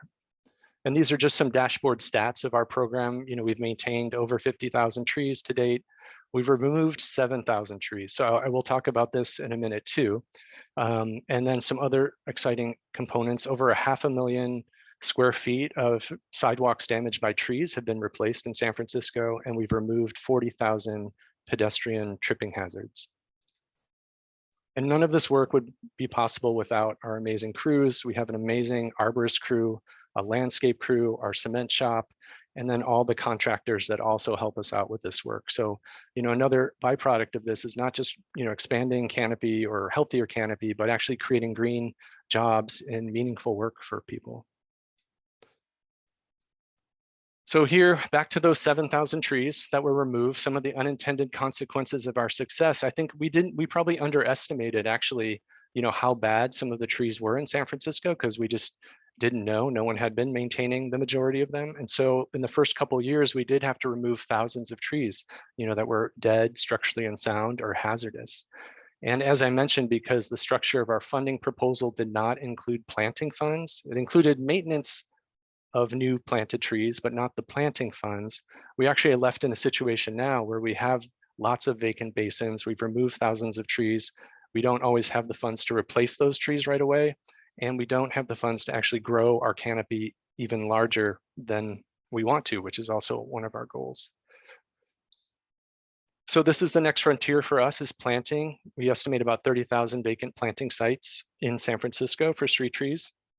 We did develop a street tree planting strategy recently, which talks about, annual goals for replacement trees and new trees. And, looking to really address our canopy poor neighborhoods. This map on the left shows San Francisco neighborhoods, street trees per street mile. And you can see the lighter colored neighborhoods have far less street trees than the darker neighborhoods. And, no surprise, this corresponds to our environmental justice communities, which are shown on the map to the right. And the red areas often correspond to the canopy poor areas. And these are areas that are predominantly low income, have a higher pollution burden, and also often communities of color. So really our focus is achieving street tree equity in all San Francisco neighborhoods at this point. And just, something I want to mention that we're really looking to the South Bay, and we're learning from you, is as part of our goal to continue to increase planting in San Francisco, we have plans to develop a street tree nursery at this site in the South of Market neighborhood. And our vision here is something similar to what our city forest is doing in San Jose, where we could grow hundreds of trees and we could stage thousands of trees over the coming years for planting throughout San Francisco. And here is our dreamy vision of what that might look like someday, soon, hopefully. So funding. So to move on to the next step, we have secure funding for maintenance, and now really we need to figure out how to cover our planting costs. We just participated in an initiative run by American Forest and the US DN Sustainability Directors Network to advocate for a number of cities to get increased funds from the recently passed infrastructure spending bill. And we're one of, I think, 5 or 9 vanguard cities that put together a pretty big proposal to create hundreds of jobs and plant thousands of trees. So we requested $67 million as part of that, which would be huge for us. So we'll see. I know those negotiations are underway at this moment. And then for the first time recently, the mayor's budget included $2 million for street tree planting. And I think this is a testament to the power and the work, the quality of work that we have been doing, that they're saying, oh, okay, you're doing some good work. We should be investing money in planting, and we know you will take care of this in a reasonable way. Also some money for our nursery. And I just want to give a shout out to Friends of the Urban Forest, who's plants the majority of street trees in San Francisco, our nonprofit partner, and the money that they are bringing to the table around this. And CAL FIRE, of course, is a huge support for tree planting in San Francisco, and we want to thank them, and planting throughout California. So I hope this provides just a little bit of an inspiration on how some of the nuts and bolts of doing something like this. And I guess my big takeaways are build the coalition, which it sounds like is happening right now, and developing the vision. And that would be the next step. And then finding your political champions and get the politicians on board. And then you can really move things forward. And just want to let you know it's possible. And we're here to provide support in any way we can. Thank you. Thank you very much, John. That was fantastic. And I really want everybody to see and acknowledge the just 180-degree turn from having those notices posted on trees saying, we've relinquished it, you go figure it out, dear resident, to no, we have a vision, we have a setup, and we have dedicated funding for tree maintenance. So I know John was talking about the tree planting challenge side of things. Don't focus on that. Focus on on going from almost $0 a year, not quite, but almost, to a dedicated 19 million, and just a complete flip in how trees are handled within the city and county of San Francisco. So we're actually running up to the break, but there was one question and there was a question about funding in the audit, in the questions, and John, I think your presentations answered that perfectly. The linear tax, which is not the only way, but that gets you a long way towards distributing that funding burden in a reasonable fashion. But there was a question about space. And I just wondered if Lydia and John, just in one sentence, and Rachel answered that question in the question box. So thank you all our speakers for answering the question in the box. But there was a question of how do you get space, given that, you know, land is premium, things are dense, expensive. Any thoughts on how you get space to plant trees? In other words, you want to plant big trees, you need some space for it. What has been your experience or something you've noticed that's allowed you to actually fit large trees into the urban space? Do you want me to go first? I guess I could step forward. The city of Chicago owns over 10,000 vacant lots in the city of Chicago. So that's one starting point. The other is we have a model that we ran that shows us for the under-resourced neighborhoods in the city of Chicago, we identified potential planting spaces, and then the model identifies proximity to a building or other trees. And we have locations for 900,000 trees in those locations. So right now we're not short on space, we're just short on trees. Great. That's actually exactly what I said to a reporter just the other week who was asking, well, you know, you've got these wires and you've got, you know, yeah, there are a lot of constraints in urban areas, but in most places we haven't actually filled the empty spaces quite yet. So before we start complaining about constraints, which they're really very, very real and serious, we have some room to actually do some more work. John, did you want to say anything? Yeah, I would say, yeah, the two things that we want to fill all the potential vacant sites we have first before looking out beyond that. But, you know, when we did our tree inventory, we identified where potential sites could go. So this is where we could cut concrete away to create new sites. So there's tens of thousands of those. And then, you know, the public right of way also includes hillsides and staircases in San Francisco. So there are locations that we could strategically place larger trees, which would be exciting. And some of the oak work we're doing focuses there. And then the last thing, I think Rachel's presentation where she showed what some of these landscape architects were looking, they're looking at a wide street. How can you expand the sidewalks or create a median, you know, to create really new and exciting planting areas? Great. That's wonderful. That is fantastic. So thank you, Lydia. Thank you, John. Thank you, Rachel. Thank you to our participants who are still there. I can see you have not dropped off yet. So let's take a 3-minute break. 3-minute break, and we will be back here in, well, let's take 11:26, and we'll get on with the rest of our agenda. And I will put up our agendas just so you can see where we're headed. So 4-minute break. See you in 4 minutes.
Okily dokily.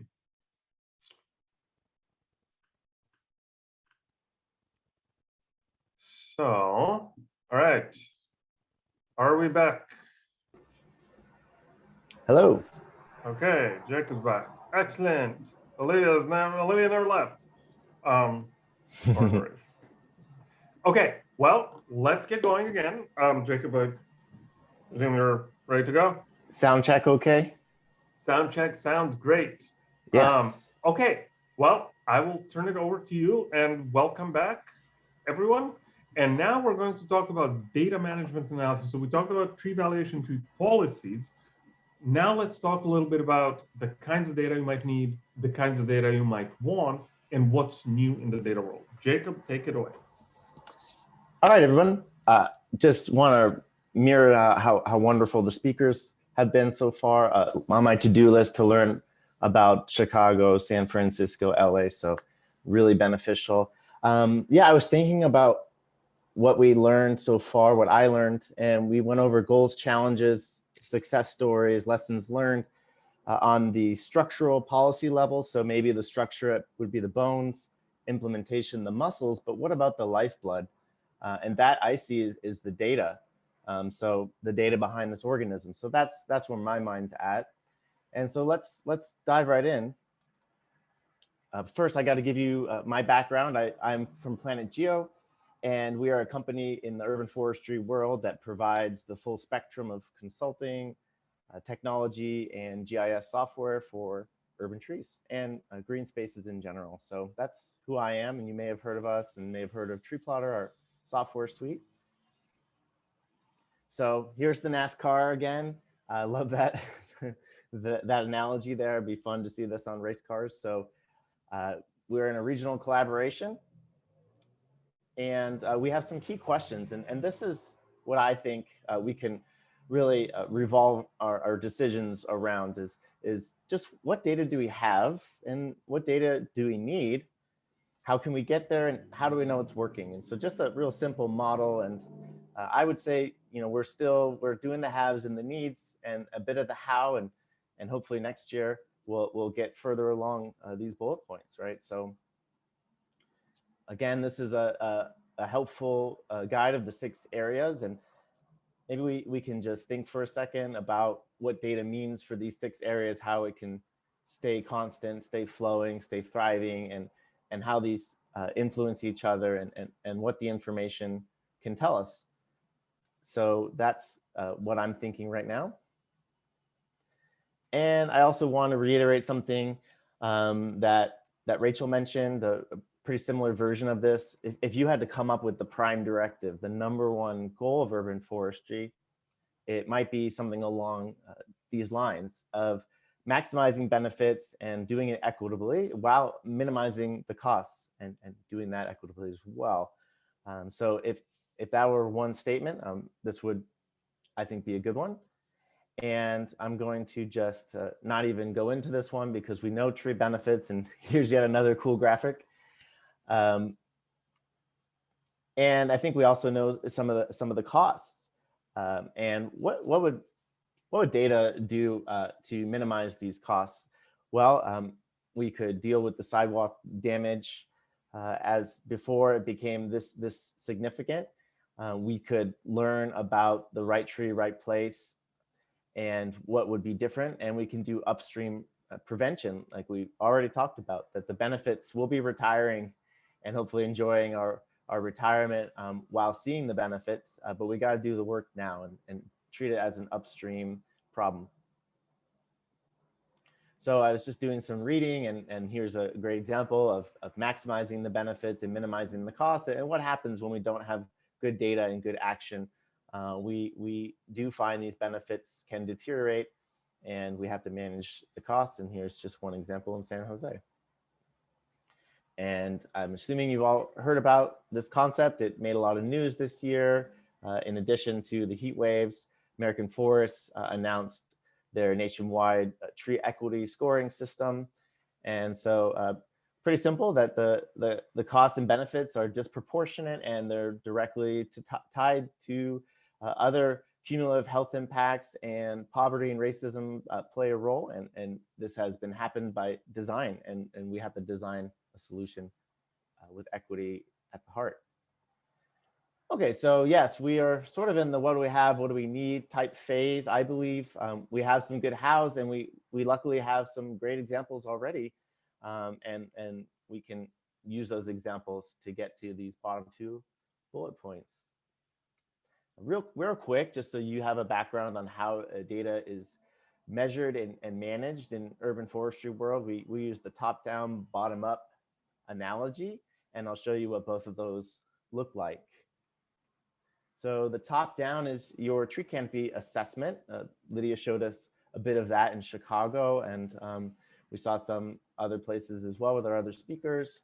So that's just looking from the top down at your canopy, your land cover, where trees are based on different geographies, such as neighborhoods, political boundaries, watersheds, etc. And you get to see private property this way. And with tree inventories, that's the bottom up. That's individual tree care and management, and keeping it so it's not static. That's a very common problem. You get a tree inventory and then it goes out of date. And same with canopy assessment. So all that goes into your urban forest management plan, which hopefully doesn't sit on a shelf, and hopefully has its own data and lifeblood as far as how it stays up to date. So that's how it works so far. And I don't need to emphasize much how community engagement, how important it is, and we'll be continuing to hear about community engagement, but this also needs data. We need to know what's happening, how it works, where the challenges are. There's been some interesting examples that came up in Detroit and other places around where community engagement needs to be more effective. Okay, so just want to make sure you remember the top down, bottom up, because I'm going to show more examples. All right, top down. So we've had some really great breakthroughs this year as well. The artificial intelligence world is really coming along smoothly so far, where we can automatically detect changes in tree canopy, analyze land cover, even impervious surfaces underneath trees now, and really measure changes much more frequently. So used to be, if you were lucky, 5 years measuring tree canopy. Most places stick with 10 years because it takes a lot of money and political will. But why not do it every 2 years as soon as we get the new flyover from the NAEP program? And now we can do that. This is a very interesting change analysis example. So we did a canopy assessment in Cupertino, which included the famous Apple Park property. They did a lot of work. I believe it was around 5,000 trees that were transplanted. So what you're seeing is a lot of concrete and parking lots and buildings. And take a look at the greenery. The red spaceship is not green, but a lot of other things are. So pretty interesting visual there. All right, and so we do have some information on Santa Clara County, and I'm just demoing this little animation to show you the different differences in equity based on many different factors that we are measuring, and we're able to filter and create growing plans based on these different areas. So I've put urban heat island and underserved and tree equity score high, but when you play around with these different sliders, you'll notice that the colors change depending on your eco benefits. And that was also, Igor mentioned that too, is that different benefits matter to different people. And so we want to keep an eye on that. And now let's do our bottom up, just so you know what that looks like. Tree inventory, so understanding the individual tree as a unique individual organism and looking at that micro level as well as the macro level. So this is what that looks like, where you have a nice little dot and some eco benefits and other data such as biotic, abiotic issues and challenges and the site and primary maintenance routines, priorities, condition, etc. So what we're going for is something more along the lines of what we're doing in Wisconsin, which is to have a really cool dashboard that's kept up to date, where we can see things regionally. And so we have access to live statistics and filters, and it's well integrated. So this is a bit of the vision, is what I think the consensus will lean towards. And back to our key questions here. What do we have? What do we need? So the two whats, the two hows. I just want to make sure I tend to forget and just focus on takeaways. So that's why I'm leaving this here for you. And I'm going to also present a pleasant analogy of data alone is great, but what happens if it gets tangled? What happens if it's not up to date? What happens if nobody pays attention? And hopefully you don't have this at your home or your work, but it gets complicated as you become more complex. And so we don't want this. We actually want something more like this, where each entity does have its own autonomy to a sense, its own individualism and ways of dealing with things based on the location, the politics, etc. But we also have collaboration. And it was really interesting, Lydia showing us that there are costs to collaboration. It can be slower, but we also have tremendous benefits. And so we need to stay on top of that, keep that in mind, and make sure that the data doesn't increase those transactional costs and maximizes those benefits. So that's what I have prepared for you all today. I hope that makes sense. I do have a hand raised, so if Igor wants to be on the lookout. Yeah, I don't see the question. So whoever raised their hand, please type your question into the question and answer box, and we can ask Jacob. And I just want to make sure that you all feel comfortable following up if we don't cover, I didn't cover what you needed. And if you want to dive a little bit deeper and keep the alliance moving, I'm happy to chat and brainstorm and share my experiences and my colleagues' experiences.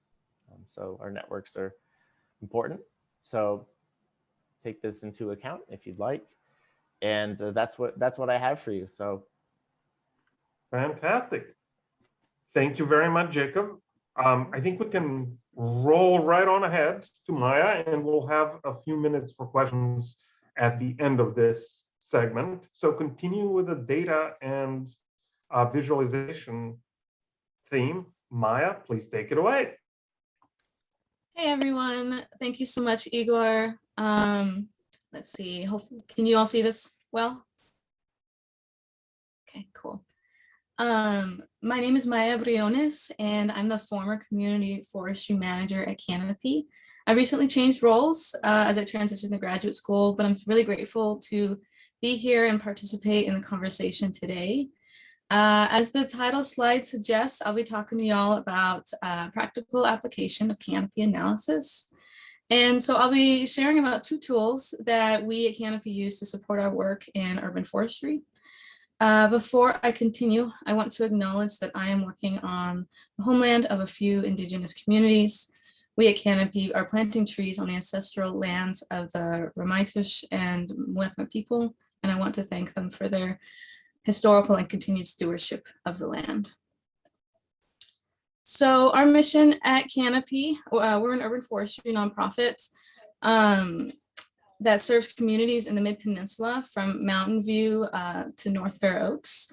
Our mission is to grow urban tree canopy in the Mid-Peninsula for the benefit of all.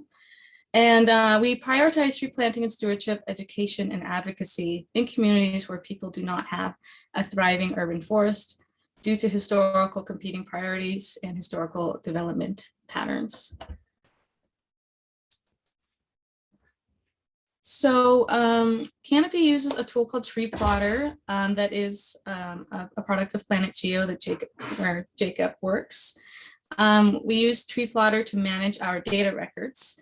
It is a GIS map-based program used to collect and manage data on a desktop or mobile device, online and offline, with live access to data for unlimited users. First, I just want to talk about why data is important. Good data allows for organizations like Canopy to establish baselines, benchmarks, and goals to keep moving forward. It'll help us improve the quality of life of the people that we serve. And that's first and foremost the reason why organizations should be using data. We want the urban forest to benefit people. By allowing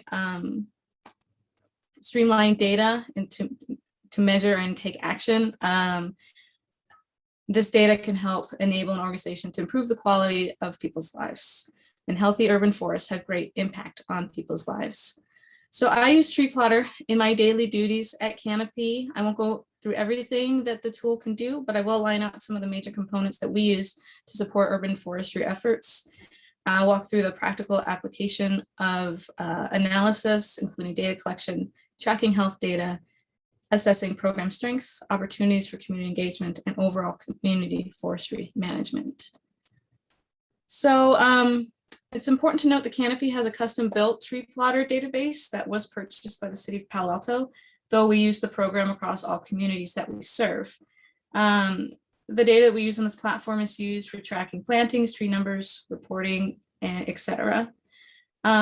This is an example of a profile that collects specific data points, and I'll go through a few of those right now. Jacob touched on the eco benefits tool, but at a glance, you could look at species information, location, some photos, and then delve more into the fuller profile for a tree. So as Rachel mentioned earlier, we cannot just focus on one area of urban forestry. Numbers of trees planted mean nothing if they are improperly maintained and then die. Trees take about 15 years to start producing a lot of those benefits that Igor mentioned. So if a tree dies, the progress is set back. Don't get me wrong, trees do die, even when managed well. However, having regular health checkups and creating a maintenance plan is crucial. And Canopy uses Tree Plotter to do this, to implement efficient management. So each tree point, when plotted, has a profile that has these tabs on the top. If you can't see, there's a location tab, management, information, and then two different surveys, and then that are personalized to Canopy, and then a tree care tab. And so we can put in all the management observations for each individual tree to assess the quality and health of that tree. And we can also create survey routes, which I'll talk about in the next slide. One of the great key components of this tool is filtering and creating individual maps specific to your needs.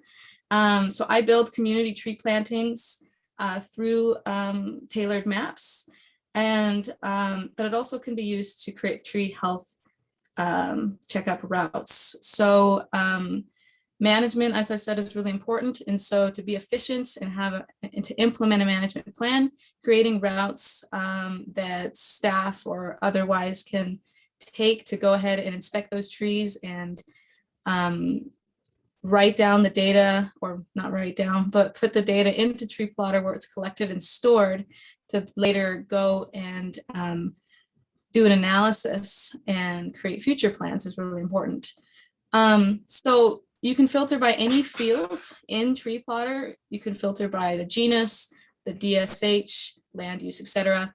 In this example, I'm filtering by pest and disease. And so if I put in the maintenance comments that a tree is suffering from verticillium wilt, I can filter by that and see all the other trees that are suffering from this disease. And then I could move forward with a replacement plan with a more resilient species. Let's see. So Canopy hosts citizen science events that allow community members to help us collect this data. We're a small nonprofit, and we've planted thousands of trees in our 25 years in the Mid-Peninsula. And so it's really hard for us to go and check on all those trees in a good amount of time before there is major problems, like we saw in the San Francisco example. So we have two programs. One is called the Young Tree Care Survey that is in Palo Alto, where we train volunteers on how to use tree plotter, how to collect the data and assess the health of a tree. And these are young trees within, I think, 1 to 3 years, maybe 5 years. Put in pruning needs, health needs, competing lawn, anything like that into tree plotter so that staff can filter by that and take a look at what we need to do to ensure that the young trees are thriving. It's really helpful also to have folks plot trees on their private property so that we don't just get canopy trees. We can see the entire urban forest matrix. Like we're talking about, we want regional solutions, not just siloed solutions.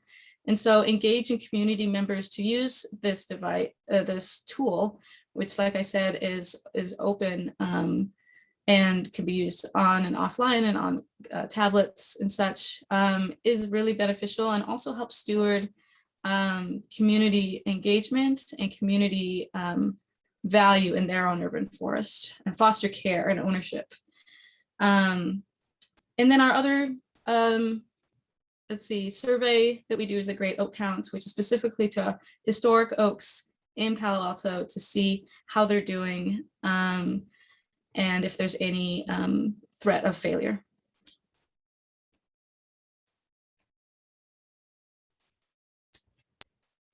So finally, I'll talk about tracking health. I'm really focusing on health and care because, as we've heard before, planting trees is great and having a lot of numbers is great, but if they're not maintained, it really doesn't mean anything or not really having an impact. So two filters that we use frequently are the red and yellow, red immediate action filters and the yellow watch this tree filters. So again, just creating personalized maps for what you need to make sure to implement management plans. To summarize, having a database that organizes data, calculates ecological benefits, and allows data management on an organizational level has been integral to Canopy's work. We use Tree Plotter to report on our grants and city contracts. And the data stored on this database can be used to formulate an impact report that can supplement future grant proposals because the funding to do this work is so important, and to show progress and successful programs is really essential. Data is a key component to systems advocacy, and we just want to be able to illustrate our argument through the use of data because it'll make it stronger. I'd like to share that we've also, Canopy's formed a partnership with Stanford, specifically with the Future Bay Initiative Lab, in an effort to further use data to support our work. The other tool that I mentioned in the beginning, I'm just going to touch on a little bit right here. We collaborated with Stanford to attempt to alleviate some of the barriers of tree planting. In particular, we wanted to prioritize where we did our outreach and where we promoted tree planting. Our grants already give us designated areas within the DAC, which is the disadvantaged community as labeled by the Air Resources Board. And but we want to look more closely at a neighborhood level and then at a parcel level. And so together we co-designed a parcel level analysis tool that incorporates multiple data sets to analyze tree planting potential. As Walter Passmore of CAL FIRE and previously City of Palo Alto commented earlier, collaboration is arguably more effective than just individual projects. Forming partnerships and developing tools with Stanford has been a great example of this. And I'd like to pass it on to Derek to speak a little bit more on this. Thank you so much. All right. Thank you very much, Maya. Yes, let's go on to Derek, and I'm just to make sure, Jacob and Maya, you're sticking with us, right, to the question and answer. Yes. Yes, I am. Yeah. Okay, great. So I think we can go on to Derek's presentation because all three are really very nicely related, and then we'll go back and revisit some of the questions that have come in. So Derek, please take it away. All right, thanks so much, Igor. So my name is Derek Yang. I am a lecturer at Stanford University in the Future Bay Initiative. I also have a nonprofit called City Systems. I grew up in LA County, where we heard earlier in the keynote speaker. There's been great work so far. I'm currently now a San Francisco resident. I benefit from John's work every single day when I look out at my Market Street view and get to gain the benefit of the street trees there. In the Future Bay Initiative at Stanford, we have the honor of being able to have the trust of a lot of funders, both internally and externally, to work on the environmental and sustainability and resilience problems that we think are the most important.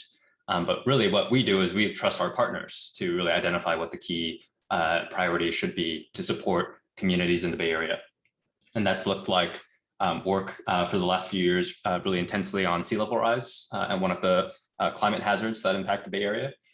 In the last year, I've spent a lot of time on COVID response directly with the Santa Clara County Emergency Operations Center and the Department of Public Health. And so really enjoy the ability to work with great people in government here. And then just in the last few months have gotten into the world of heat impacts and then trees. And that's been a great experience of working with partners at the nonprofit level like Maya and others. And then now with the governmental and coalition level with the County Alliance.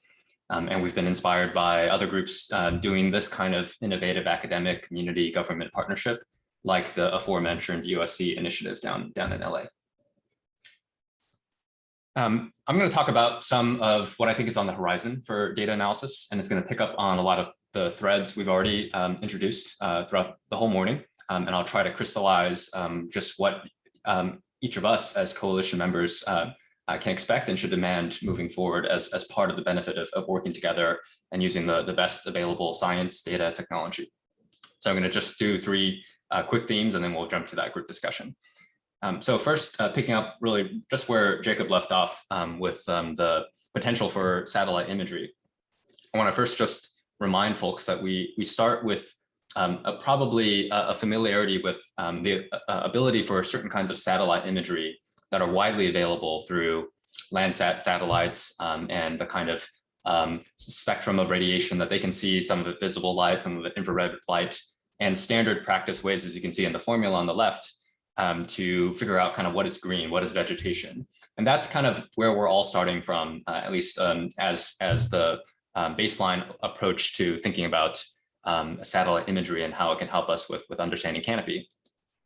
And that's quite easy to do. So when I teach students how to use data analysis, we're very quickly being able to pull a county-wide data set from, say, Google Earth Engine and look at this kind of measure that's public data that we all have access to.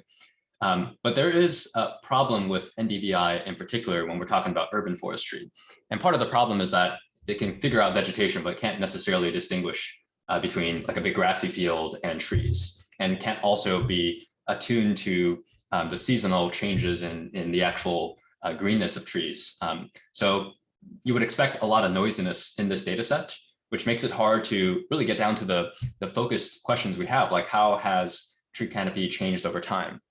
So one thing I did with my students is we just kind of took every single year's worth of data from NDVI, and we can create this little animation for census block groups in Santa Clara County. I'm going to zoom in just so you can see enough of the primary urban area of Santa Clara County.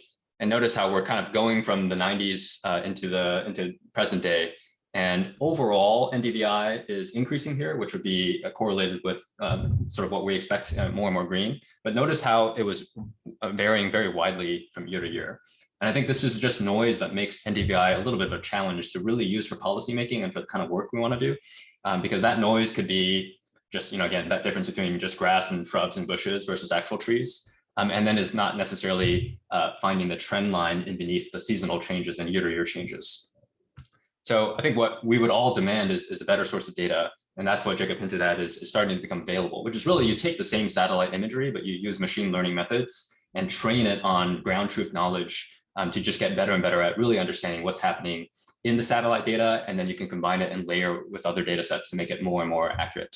This data is available from certain private vendors. The county has gotten access to 2018 data, so some slides you've seen throughout the morning, like what Olivia very first showed at the beginning, is a 2018 version of this Earth-defined tree canopy data set. I think the greatest potential with this is going to be through the coalition, we can all gain access to year-by-year versions of this data. And then down at the neighborhood street level, we can be doing change analysis then of the type that that actually Lydia had already pointed has been done in Chicago. So it's really just a data access question from my perspective, and the ability of some of the partners that are already in the coalition to make these tools available for visualization and decision-making for all coalition partners. So I'm really excited about that opportunity. So one manifestation of that is other work you've seen throughout the morning, which is to be, say, taking a measure like percent canopy cover. This is now using that machine learning data set and able to at least get a simple number like percent canopy cover in every census block group in Santa Clara County. This is showing the major urban ones again. And one of the benefits of aggregating information at the census block group level is you can combine that with population data. So when we're starting to talk about equity as just as important of a measure of where we're putting our attention, our resources, than just the raw quantity of how much tree canopy is there, then you can do prioritizations and factoring of many different concerns. And that's what Jacob had also shown as a tool that is now in the hands of all of us and in the coalition. But just for the simple demonstration of like the point of this is that you can make quick, high-level decisions that really allocate resources in a hyper-local sense. So with a map like this of just canopy cover, imagine an easy dashboard tool where you can quickly see what are the top 10 census block groups in the urbanized Santa Clara County in terms of existing canopy cover. That kind of information would be at all of our fingertips, right? And not just for the entire county, but in my own jurisdiction, what is the top 10? And then comparing to that, what are the bottom 10? So it allows for your attention to be focused in places where it would matter. Right now, in this case, the bottom 10 census block groups I'm showing are including census block groups like the San Jose airport. So there's obvious reasons sometimes that some areas don't have trees, but some of the ones I'm showing here are residential neighborhoods. And that should be where we all have our attention on, combined with the demographic and social factors that might be some of the structural reasons why these places have been underinvested. So I'm imagining as an academic partner that putting this information in the fingertips of decision makers, starting with the county level, could mean that the government efforts can better prioritize the neighborhoods that really could use resources and support. And then that can turn directly into mechanisms like let's provide grants to local nonprofits. I'm well aware that our city forest would be an example of a nonprofit that could work in the area I'm highlighting here in East San Jose.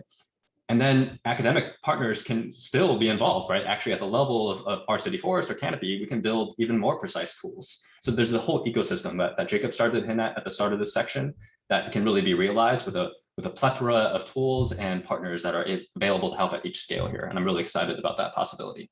Just to zoom in for even more clarity here at what I'm talking about, I'm going to get a little bit close to that East San Jose area. And now I'm just showing like Google Maps.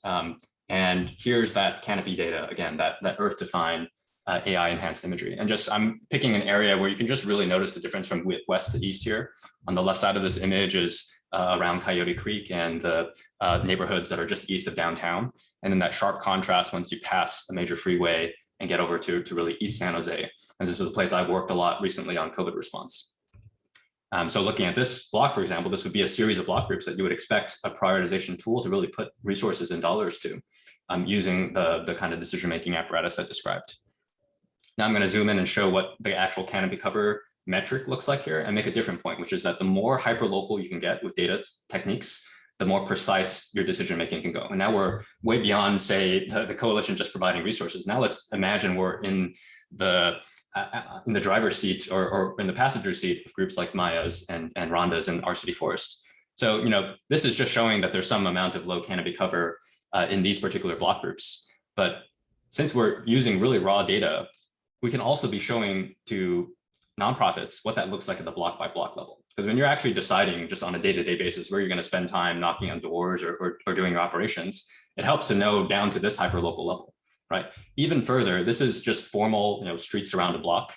We've been trying to pilot a new technique, a concept called segments, which are really walkable routes where you are emphasizing both left and right side. You're getting more bang for your buck in terms of the time you're spending in areas. So we designed these segments to be roughly 100 doors so that this is much more operational. You can hand this to volunteer teams and they have a much clearer back and forth kind of route that they can walk.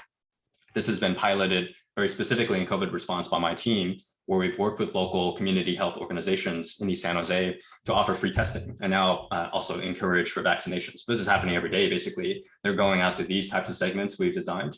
And we have forthcoming publications out later this month that demonstrate the efficacy of having both the door-to-door model and having people who look like you come into your neighborhood and champion initiatives like trees or like public health, and how that really brings equity into the picture and reaches underrepresented populations. So we're building the scientific evidence that this really works, which hopefully builds the confidence of governments to fund this work and more nonprofits to be involved in this kind of work. And I would be surprised if we didn't just translate so many of the insights from COVID response over to trees and long-term resilience in the future.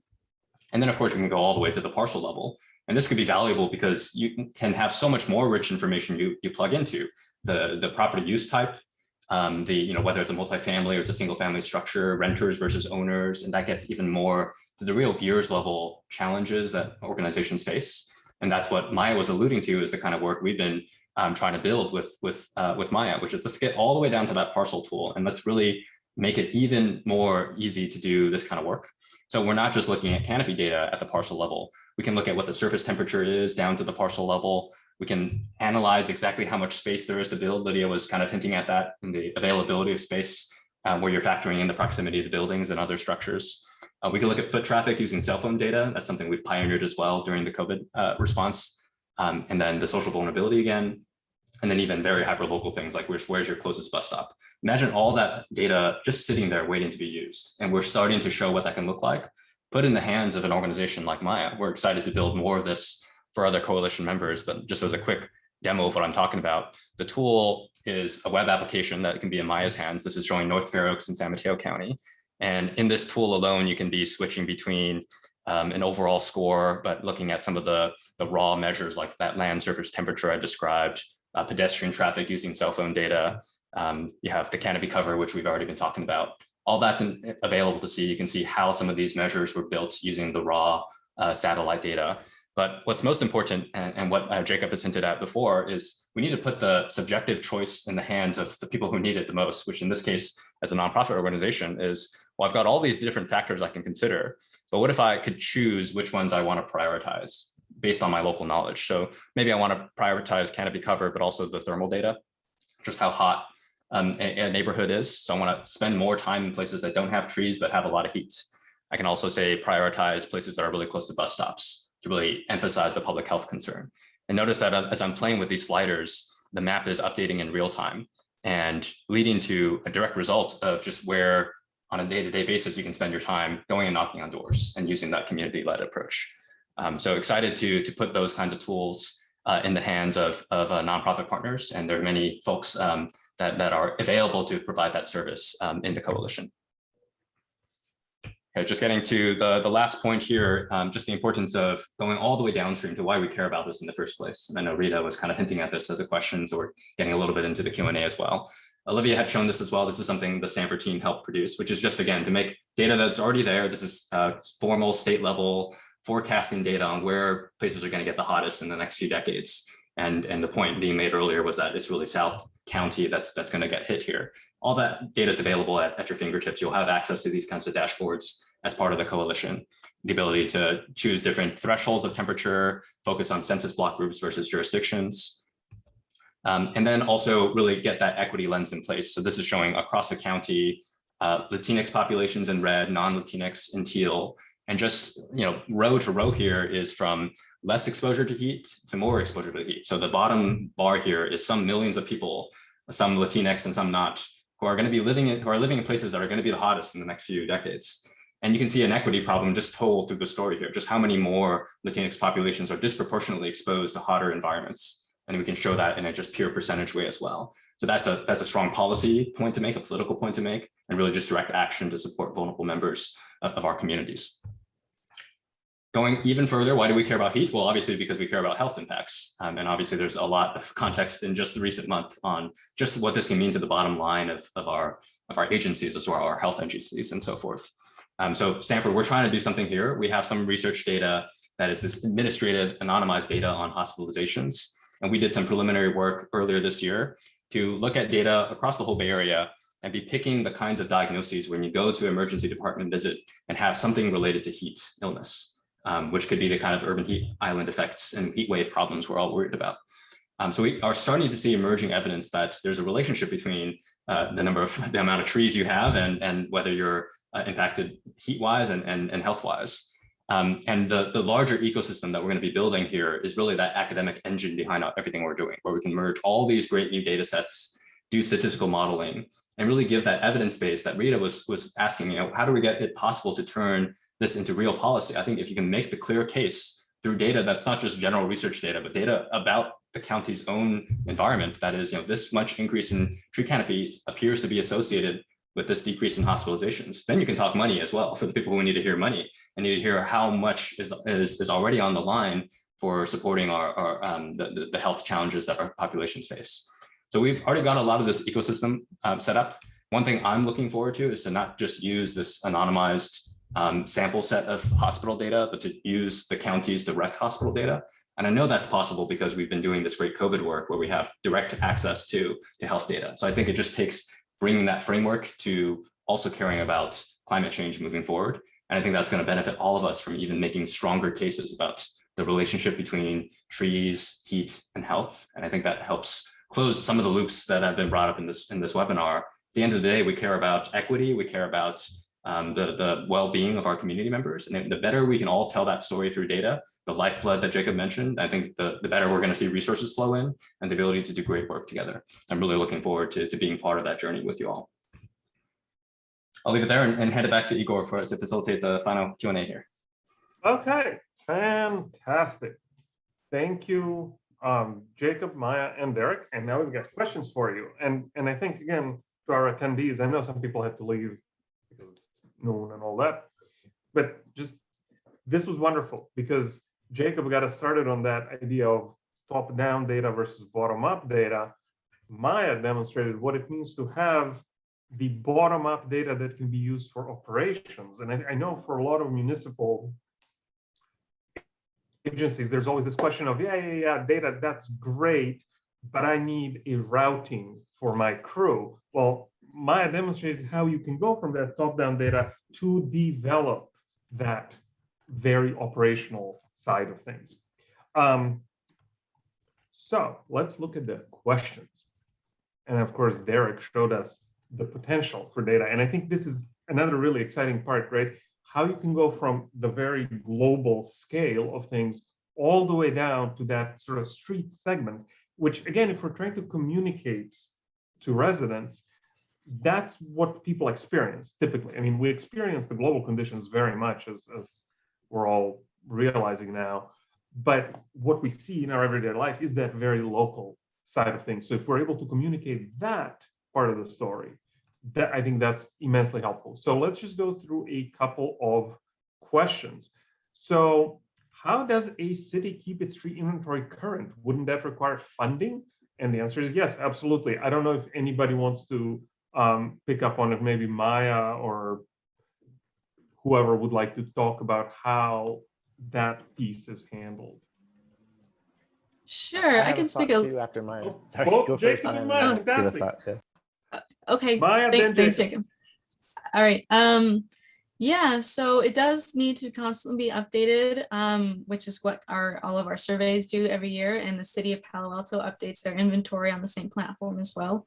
For us, the city of Palo Alto graciously funds most of the license for our usage, and also funds those two example surveys. Now my work is not in Palo Alto. I work in East Palo Alto, North Fair Oaks, so San Mateo County, which doesn't yet directly fund what we do, but we have individual donors who very much care about equity, and especially within those communities in East Palo Alto, North Fair Oaks, and that fund, my program, which includes funding my day-to-day work, which includes creating those routes and maintenance efforts. Yeah, and my contribution to this question is that the good technology is going to help a lot. You don't want technology to get in the way. So Maya uses our software, but there's whatever option you choose, just make sure that every inspection is recorded. Someone asked about access to contractors. So if you don't have the resources, make sure whoever is there records each inspection, work history, the ability to filter and report. So that's a key role too, is that what you have in your tool belt will keep it up to date in addition to funding. Great. And there was a question about altering data. Yes, the city can alter data.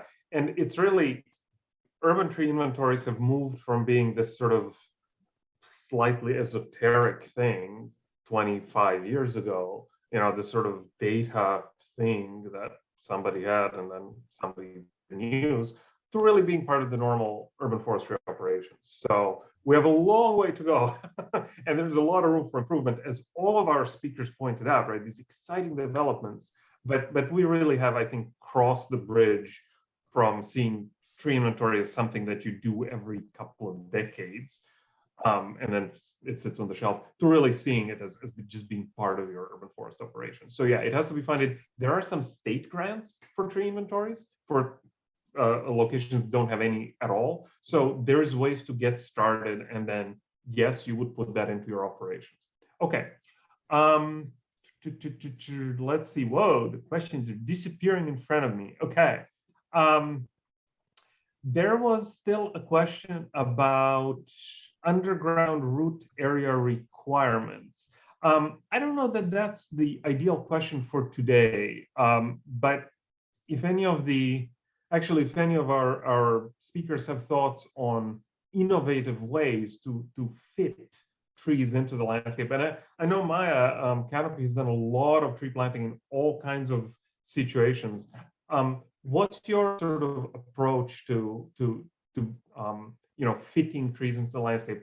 And I'll just precede that by reminding everybody, we do have a lot of open spaces that are not yet planted, where trees could be planted. So I think it's important we don't skip over the opportunities we have now and focus on the constraints. We have a lot of opportunities. But with that said, I don't know if anybody wants to talk about some of the innovative things they've done to kind of fit trees into landscapes.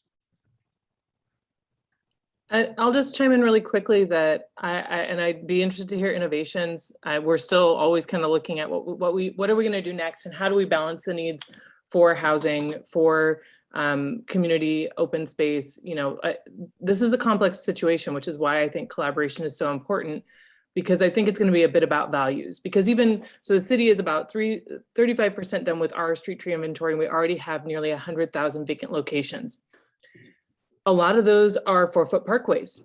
And I think it's pretty clear with our current water situation, the changing climate, that we need to have really good site conditions for trees to have them live long, healthy lives, providing benefits. As the other speakers have alluded to, you have to have trees in place for a long time to get those benefits. And so I think it's going to be about prioritization. We are not going to be able to plant trees everywhere. Maybe we shouldn't be, but where are they needed? Where do we need to provide those cooling benefits, the air quality benefits, all the great things trees provide? And then how do we talk with communities about trade-offs? And it's similar to what we saw with San Francisco, those startling images of trees being cut down. I think that we're gonna have to talk to communities. It's really hot here. What do you want to do?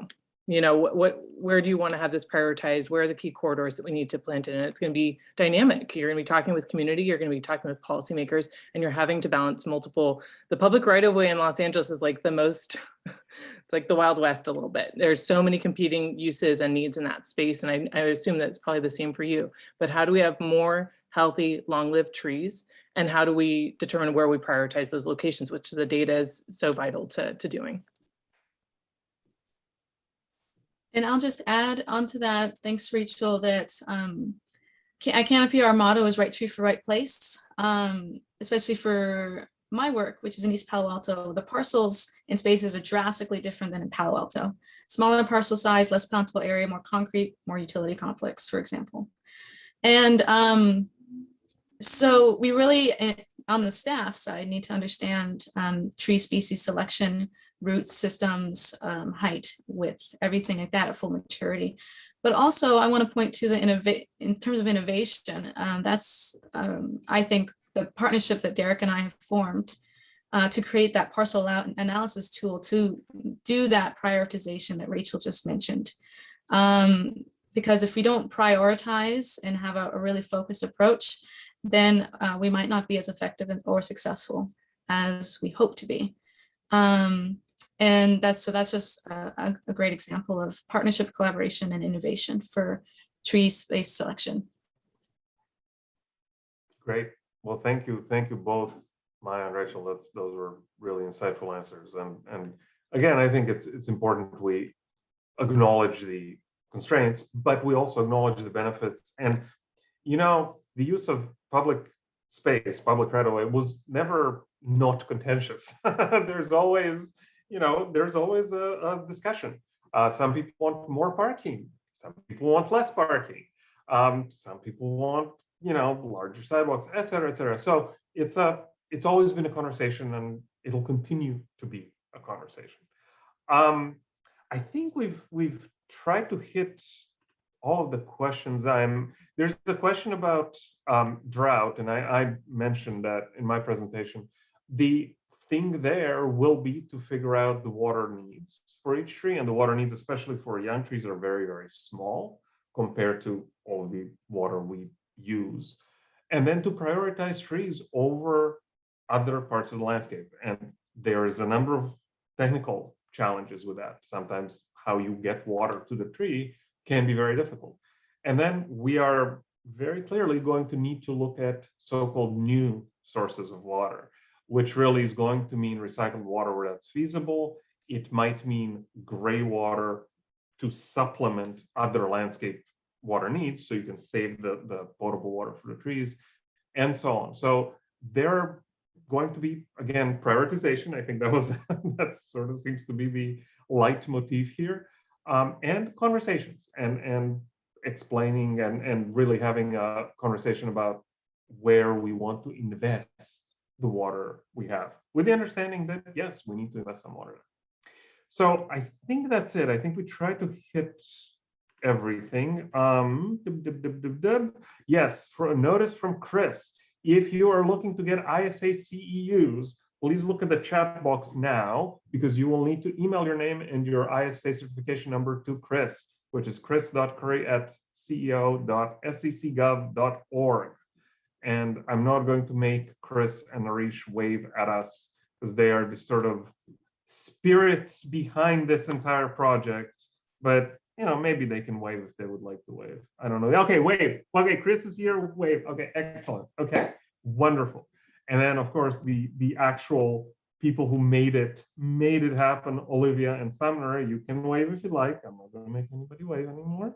But I think, Olivia, you had the great suggestion to share the next webinar agenda. So I'll turn it over to you. Great, thank you, Igor. So I just want to let everybody know that there is going to be a second part to this webinar series, and it's going to be focused on outreach, funding opportunities, and operational capacity. So I invite you all to attend the next webinar that's going to be held on September 9th. When I share the link to this webinar's recording with you all following this, I will also include a link to the registration for this webinar as well. So thank you. Well, fantastic. Thank you to all who have joined. Thank you very much to our speakers. We had a fantastic lineup from all across the US. And I think, again, keep in mind, this is an alliance. It's a regional approach. Think about what you can contribute. Also think about what you need, and let us know what those priorities are. I think within the two webinars, within this relatively short space, we will manage to cover a number of concerns, but certainly not all. And certainly we're not even touching on some of the really innovative work that's being done. So let us know if we're missing something that you're really interested in. But in the meantime, thank you very, very much to all of our speakers and to everyone who's attended. And I think with that, I'd be happy to close it up, unless there are any comments from any of our panelists. Anyone? No? Okay. Well, thank you all. And we're 10 minutes early, so, lunchtime. And again, thank you all so very much for coming. Thank you.